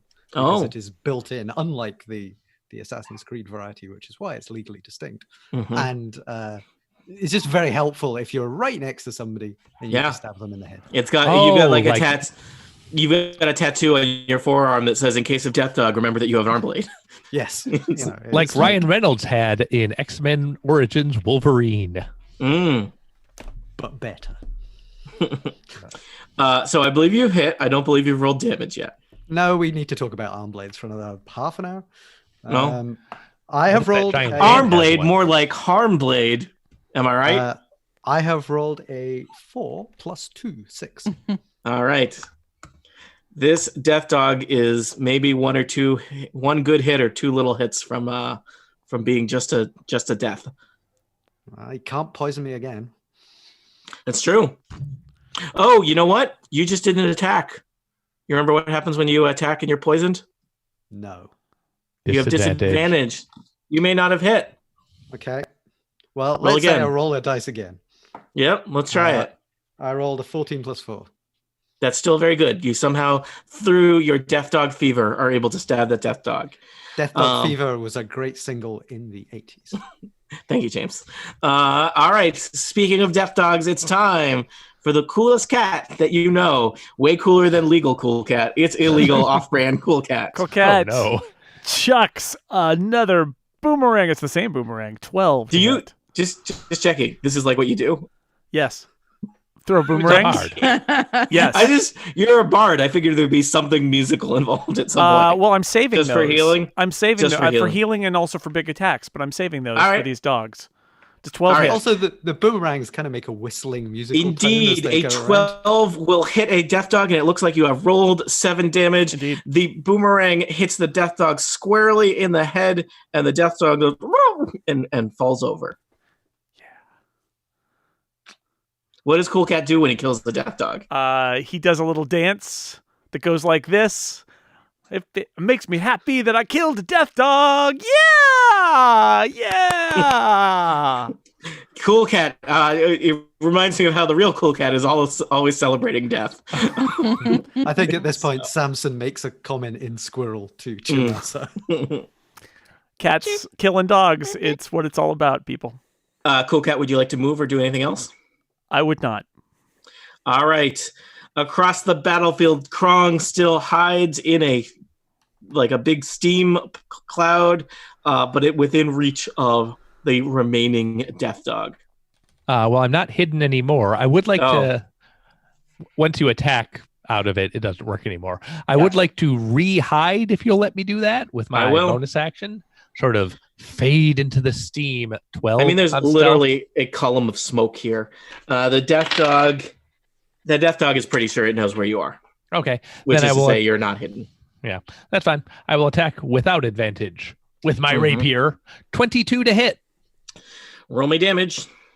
All right, that's a D8 plus a D6 plus a D3 because one of my allies is next to him. 12 points of damage. So that's not sneak attack, but that's still... It is sneak attack damage because sneak attack is you get the extra die if you have advantage on the attack or another enemy of the target is within 5 feet of it. Wow. So you didn't really need to hide. The hide was for flavor. The hide was so I would have advantage on the attack if I could get it. Gotcha. Okay. Sorry. I was stacking. There's both the element of having advantage to make it easier to hit and having sneak attack to deal tons of damage. So in an ideal world, you want both of those. But it seems like you're pretty good at getting one or the other. Yeah. Yes. All right. 12 points of damage with my rapier. This death dog is one hit away from death. Chomasa, can you slay this dog before it gets its final turn? Finish him. I have 2 hits. 2 hits. Advantage. So. Oh yeah, you are poisoned thing. Oh. We see you attack. I rolled. In the background, Cool Cat is still dancing. Cool Cat should be looking up the rules as the bard for how you cure someone of disease. Yeah, I was thinking the same thing. Somebody better have some antitoxin. Yeah. I rolled an 8. 8 on the first attack. You swing wide, way over the head of the death dog. Your second attack? It's better. It is 12. 12 is enough. You connect with the death dog, hopefully for enough damage to slay it. How much damage is that? 5. You slay a death dog. You hit one of its heads with your sword, and it turns out the other head has a very surprised look on its face while the first head is caved in, and the death dog slumps to the ground. You have killed a horrible 2-headed dog beast. I don't dance. You don't dance. You are out of combat. Now, the challenge is that I believe 2 of you are still poisoned with death dog fever. Mm-hmm. Catch it. Don't catch it. I will not bite you. How do they resist death dog fever? Well, it is basically just poisoned. So I don't know if the way it works, every 24 hours you have a chance to repeat the saving throw. And you could get worse or you could get better. Are there other ways that you could cure a disease in D&D that I don't know about? That is, I believe there is a ritual that is literally cure disease. Do you think we know that ritual? I don't know. Are any of you? If anyone was going to know, it would probably be a bard, unless you had a cleric. You don't have a cleric nearby. Or there's a spell called Lesser Restoration. Out of our out of scale for us, I think. Yeah. Well, Lesser Restoration is a 2nd level abjuration. Yeah, you didn't bring a paladin or a cleric. Yeah. You may be inflicted with disease for the rest of the adventure. How far from town are we at this point? Somebody in town might be able to fix you up. You are a couple hours from town. You could go back to town. I think we're going to have to go back to town and rest and recuperate and hope that they can maybe save. I'd like to investigate this little area first. Okay. Like the poison should only hurt you when we're fighting. We can look and see what happened here first. Also hurts ability checks. But but you can totally look around, especially not all of you are poisoned. So who wants to explore and tell me, maybe roll some kind of investigation or other types of things. Just tell me what you're exploring, I guess. Who's first? I rolled a 7 to just look around and get the lay of the land. All right. Well, there's a lot of carnage as previously described. Lots of bodies it looks like they were various miners or other kinds of excavators. The death dogs seems to have chewed up further things that were probably slaughtered by larger animals. It does in fact look like this scene of carnage seems out of scale even with that of the two dire wolves you saw.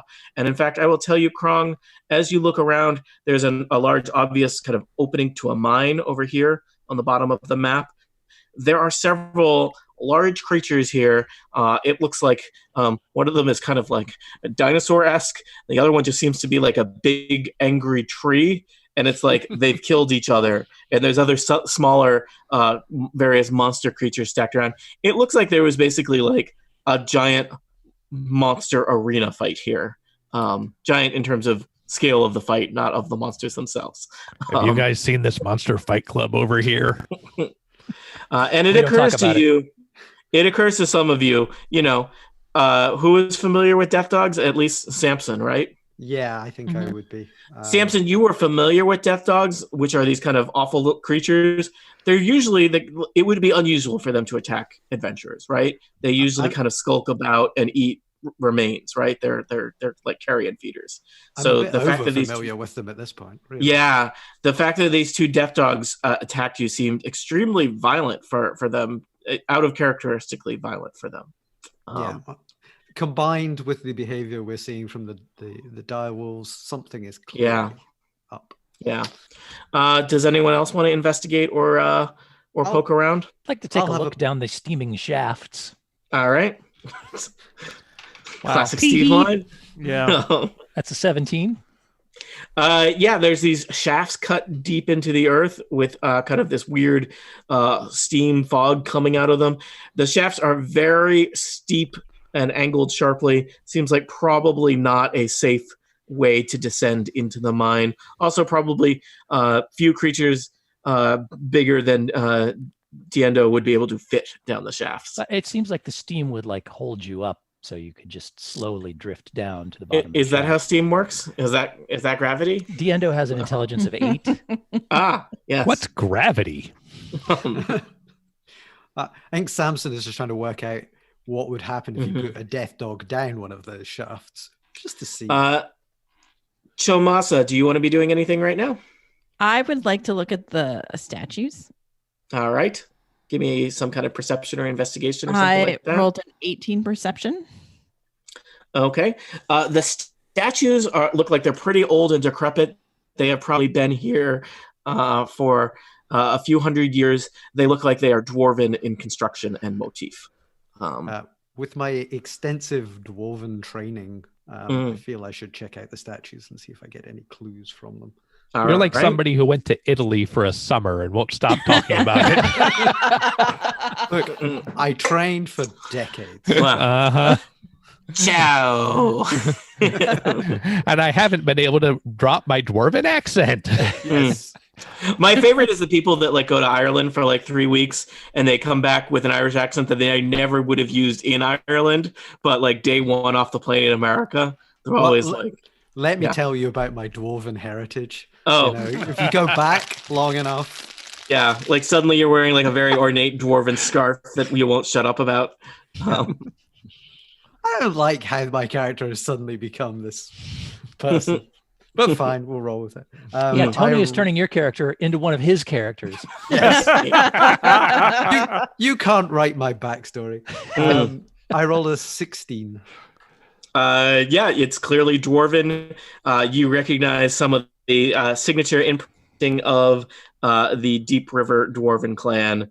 I think you are, in fact, pretty confident that this is the site of there was a famous dwarven mine in this area several hundred years ago, where the Deep River clan had a very successful mining operation that ran for quite some time until they basically tapped out the mine. But they were able to pull all kinds of gold and riches out of the mine. I will even tell you, let's see. Yeah, they were very successful. They were around for a long time. Some say, wait for it, they dug too deep. Ooh.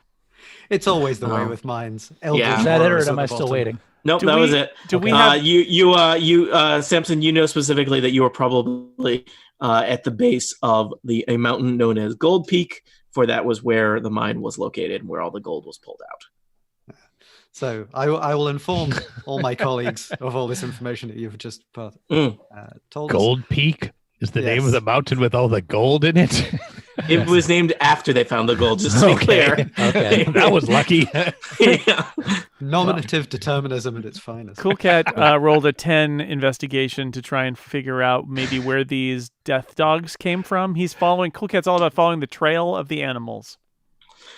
It's you are with a 10 are not able to find them, but it does seem like there are a variety of animal footprints, like headed in this direction of this campsite from multiple directions. Like in Something or out? they are drawn all here. going in. Pretty much in is the general consensus. So I feel we should just seal the entrance to this mine and then go back to the town. You just want to look at the hand some more. I do. It's so fascinating. And this is clearly a bad mine. We should just seal it up. How? Have you heard of this abacuses? was There's a a dig. whole bunch of statues we could stack Who up. were the people who were digging here, and did they break through? Yeah, I mean, so this was a mine several hundred years ago, right? Clearly, there's dozens of carcasses and equipment and tents here that are fresh and recent. So you don't know. You've been very fixated on things like statues. Yeah, Can we and look in the dogs so far. tents? Yeah, I Yeah. think we should look at and try to determine who the victims are too. And All I'm going right. to start rifling through the carcasses to see if they got anything on them of interest. Okay. Oh, and so you do. Let me see here. The wolves, dogs.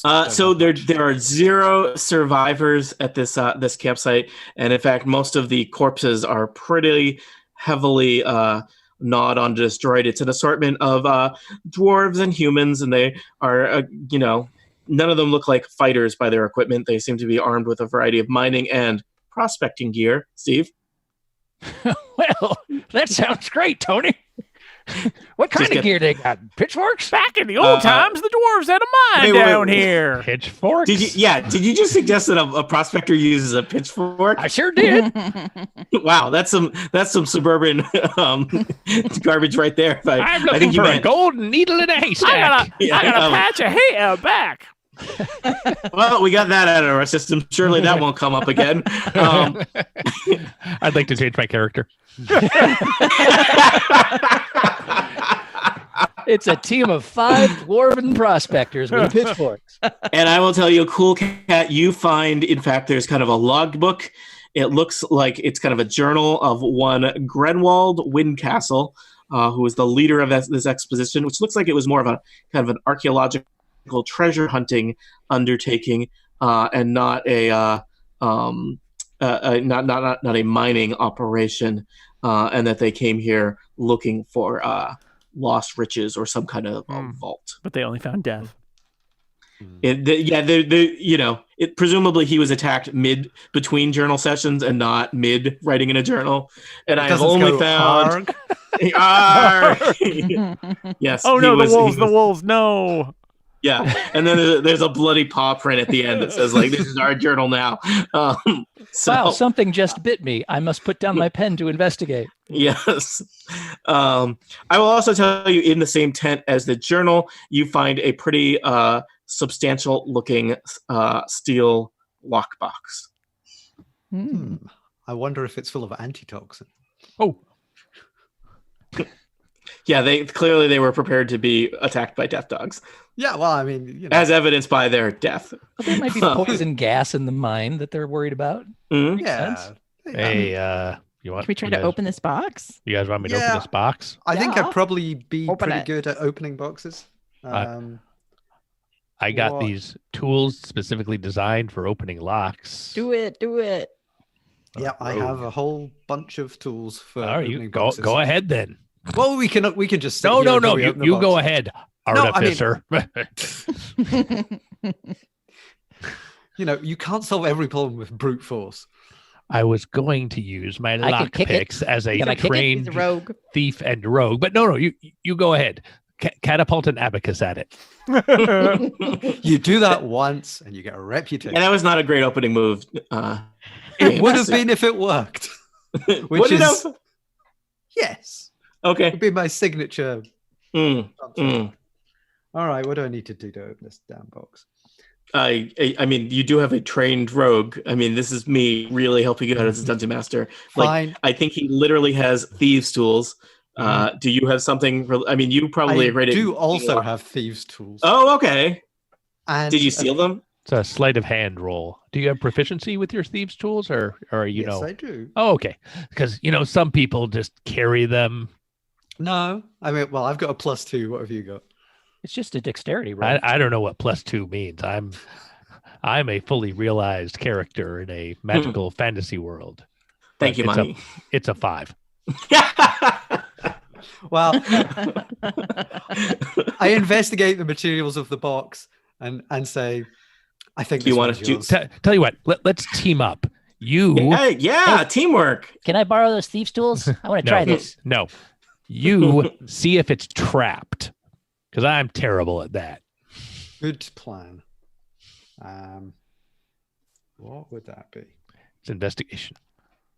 Oh, I can do that.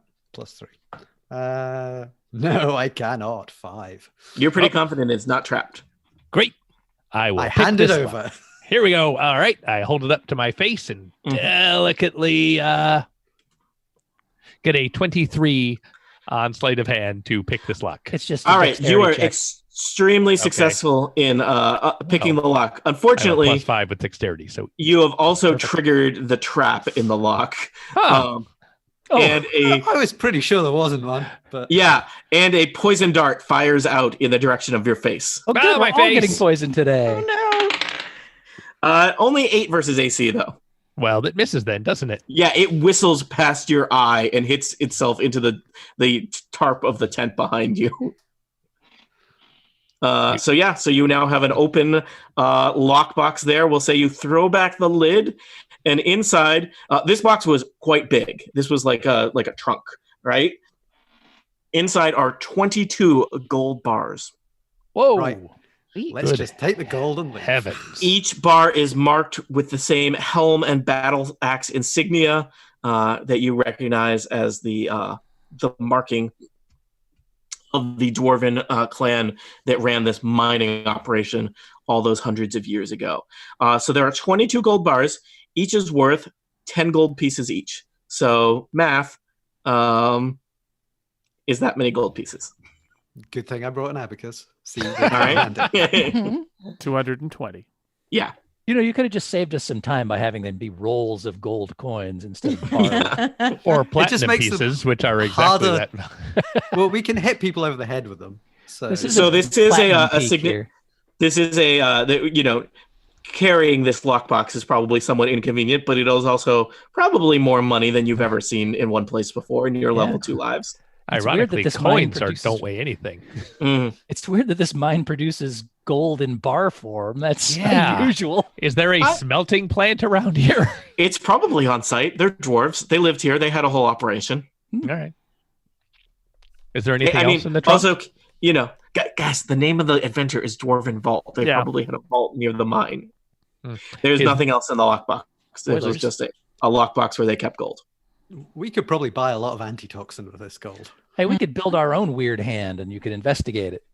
Yeah, we could make it out of gold. So I think you are faced with the choice. Do you go deeper into the mine to explore what is happening here, or do you retreat to town? The downside of possibly retreating is that this mining operation does seem to be the destination for all manner of weird creatures. And if you do not stop whatever is causing them to convene, there may be a new host of threats to battle the next day.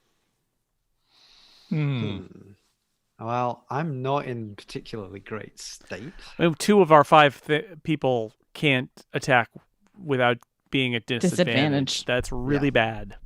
Well, they can. They just have to give themselves advantage somehow, and then it balances out. True. I'll just give myself advantage. Yeah, see? Easy. Done. Great stuff. Well, Tony, if so you if could we just hand out inspiration every time that somebody needs to make an attack, that would be real helpful. Steve gets inspiration for making that comment. Wait, I'll take it. Can I have your inspiration? Inspiration can be gifted, yeah. Can it really? Yeah, absolutely. You can either do that now or it is. Oh, yeah, absolutely. Inspiration transferable. Uh-oh. No pressure. What? And now we run this adventure ourselves. Froze out briefly. so I'll give inspiration over to Jomasa. You can also, or whatever your name is. you could give it at a specific incident or moment also. So okay, I'll hang on to it until you. Okay. So what do we think? I don't know. It's challenging. You are inconvenienced by this situation, I'll admit. Well, maybe the creatures that convene during the time we're in town won't be poisonous next time. Yes, they'll just give us some other status effect. Maybe we get the gold. Yeah. We go collect them all. We go back and we buy like one of every anti thing that we can find in town. It's true. And we come back, and then Good. so we can deal with poisons and. There is also the danger that every day that this challenge goes undealt with is another day that White Sparrow is in danger. That's White Sparrow. I say we go in because We'll be there to protect them if we're going back to town. So I say we go into the dark, scary mine full of unknown monsters. yeah, let's do it. Okay. What's the worst that can happen? We could just all die. And I think that would be Coolcat's an just trying to exciting punk us. End. A short distance away from the expedition camp, a network of deep mine shafts lead into the mountain, carved out over centuries. Ancient cracked supports keep the ceilings of these shafts from collapsing. Pools of fresh blood and piles of entrails mark spots where large numbers of predatory creatures have recently fought and fed on each other. neat. Yeah, We this should absolutely definitely seems do to be the this. direction we should go. in. Yeah. Well, we won't run out of food. Do you want to move your tokens on the map as you head deeper into the earth? Do we? Sure. That's a Sure. good question. In runs a halfling. In runs a halfling. Diendo leads the way into the dark, foreboding mine. Let's see. It seems like there is kind of one main path, and the bloody footprints and carcasses are clearly all headed in one direction. And eventually you arrive at a large chasm. There is a deep fissure, the bottom so deep you cannot see it in the darkness below. It seems like whatever creatures are coming and going have somehow traversed this, but the fissure is 20 feet wide. There are two metal beams that look like the remnants of some kind of, bridge that is no longer in place. The beams are very solid. They are kind of like rooted into the earth itself, but with fine dwarven craftsmanship. So The question is, will you be able to cross this crevasse, or is this where some people die, plunging horribly to their death? Perhaps That you should one. send the poison people, The poison. people first to test it. I'm game. Yeah. So crevasse, the crevasse is like 20 feet wide. How far across is it though? So it's up to you. How do you want to try and navigate this peril? Well, first we need to look up the jumping rules once again. And what page is that again? That's a player problem, not a dungeon master problem. Well, 182. 182.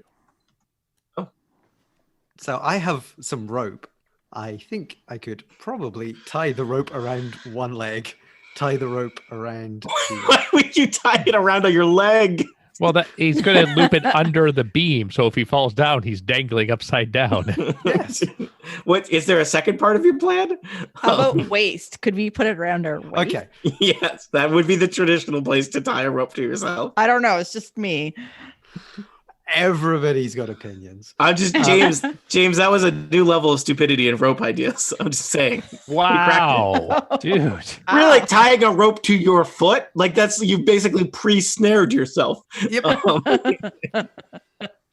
Well, I didn't get to the second half, which was brilliant. But since So- everybody wants to go with the round the waist idea, So you said it's 20 feet across? yes. um, Does Cool Cat jump 20 feet as a cool cat who loves to jump and dance? Well, well, in combat, I can double my speed, but the jumping requires a strength thing, which means you can only jump the length of your strength, which, is not going to be 20 for almost anybody. So you'd have to do an acrobatics check, I think. But I don't know. I'm willing to try, I'm tremendous not at jump, acrobatics. but to test the bridge. How And to about be clear, this is not a bridge. This is an expert. It's like it is two metal An X bridge. balancing beams. so I think I the will safety shuffle rope. along. Yeah, Do you like want, with the do you want rope. a safety rope? Oh, 100%. Okay, so we'll tie the safety rope to you, and we'll round your waist, of course, and Mhm. tie the other bit to the one of the beams because they seem fairly Well, sturdy. are you Not to the excellent? beams. I feel like I'm pretty dexterous and I have good acrobatics and athletics. Do you yeah. want a safety rope or not? Oh, no, with a safety rope I tied don't to think. something, not the bridge. Yeah, I think we tie the rope to a person, and the rest of us hold the rope. That Cool. person goes across the beam, and Yes. then other people go across the beam All right. until there's one person left on this end. Yeah. Which end of the rope is tied to the sack of grass, and which end of the rope is tied to the wolf? And I think Okay. our large bugbear would be a good anchor. Yeah, I will be Yeah. the anchor because I can get across myself at the end. It'll be fine. Mhm. I'm going to hold one end, wrap it around my waist. All right. So our adventurers have a plan to cross this horrible chasm and head deeper into the mine. What horrors await them? Will there be more shenanigans with rope? Will Tony ever allow that? How did he even allow this? Will the poison be their undoing, or will it be the energy that fuels their fire? For answers to questions such as these, join us next time for Total Party Kill. As Monty points out, literal cliffhanger. Literal cliffhanger. All right. That was good. You guys did a lot. I will tell you, you guys are making very good headway. We will definitely I should Because not you say wouldn't No, let no, us play don't with say our it. Don't hand. say it. Don't say it. it seems very likely that you will finish the adventure in the next session. Oh, good. Which the other group did not. The other group played 2 sessions and still has a session to go. Well, if we So, have extra time, you are we'll just making- investigate that hand. So That's that'll right, be we good. will. Yeah. Mm-hmm. Have you ever really I'll looked just at your read- giant hand that's in the middle of your town? Just as good as the jokes were on Thursday. Low bar. Yep. All right. Everyone feeling okay about their characters? Everything good? Jason, how are we doing on the live stream? Or is anyone still watching Is this? anyone still watching? We still have 24 people. We only killed 5 people. Wow. Wow. Thank you, live Yay. stream. Now we're going Yeah. to fade away, but we'll be back tomorrow. Live stream, before you do that, before we do that, we will be back at the same time tomorrow There's Curse of Strahd next Tuesday. There's Nightblade next Thursday. Man. I am celebrating being stuck in my house by running Dungeons and Dragons all the time. If you appreciate it, you can sign up to be a member. If you don't appreciate it, you should probably not keep listening. but maybe you're stuck in a house. You're stuck in a house and someone appreciates it. And so I feel bad. Yeah. We'll see you tomorrow at 1 Pacific, 4 Eastern, 8 GMT? GMT. Yes. 8 UK time. And until then, goodbye. Goodbye. Bye. See ya. Bye.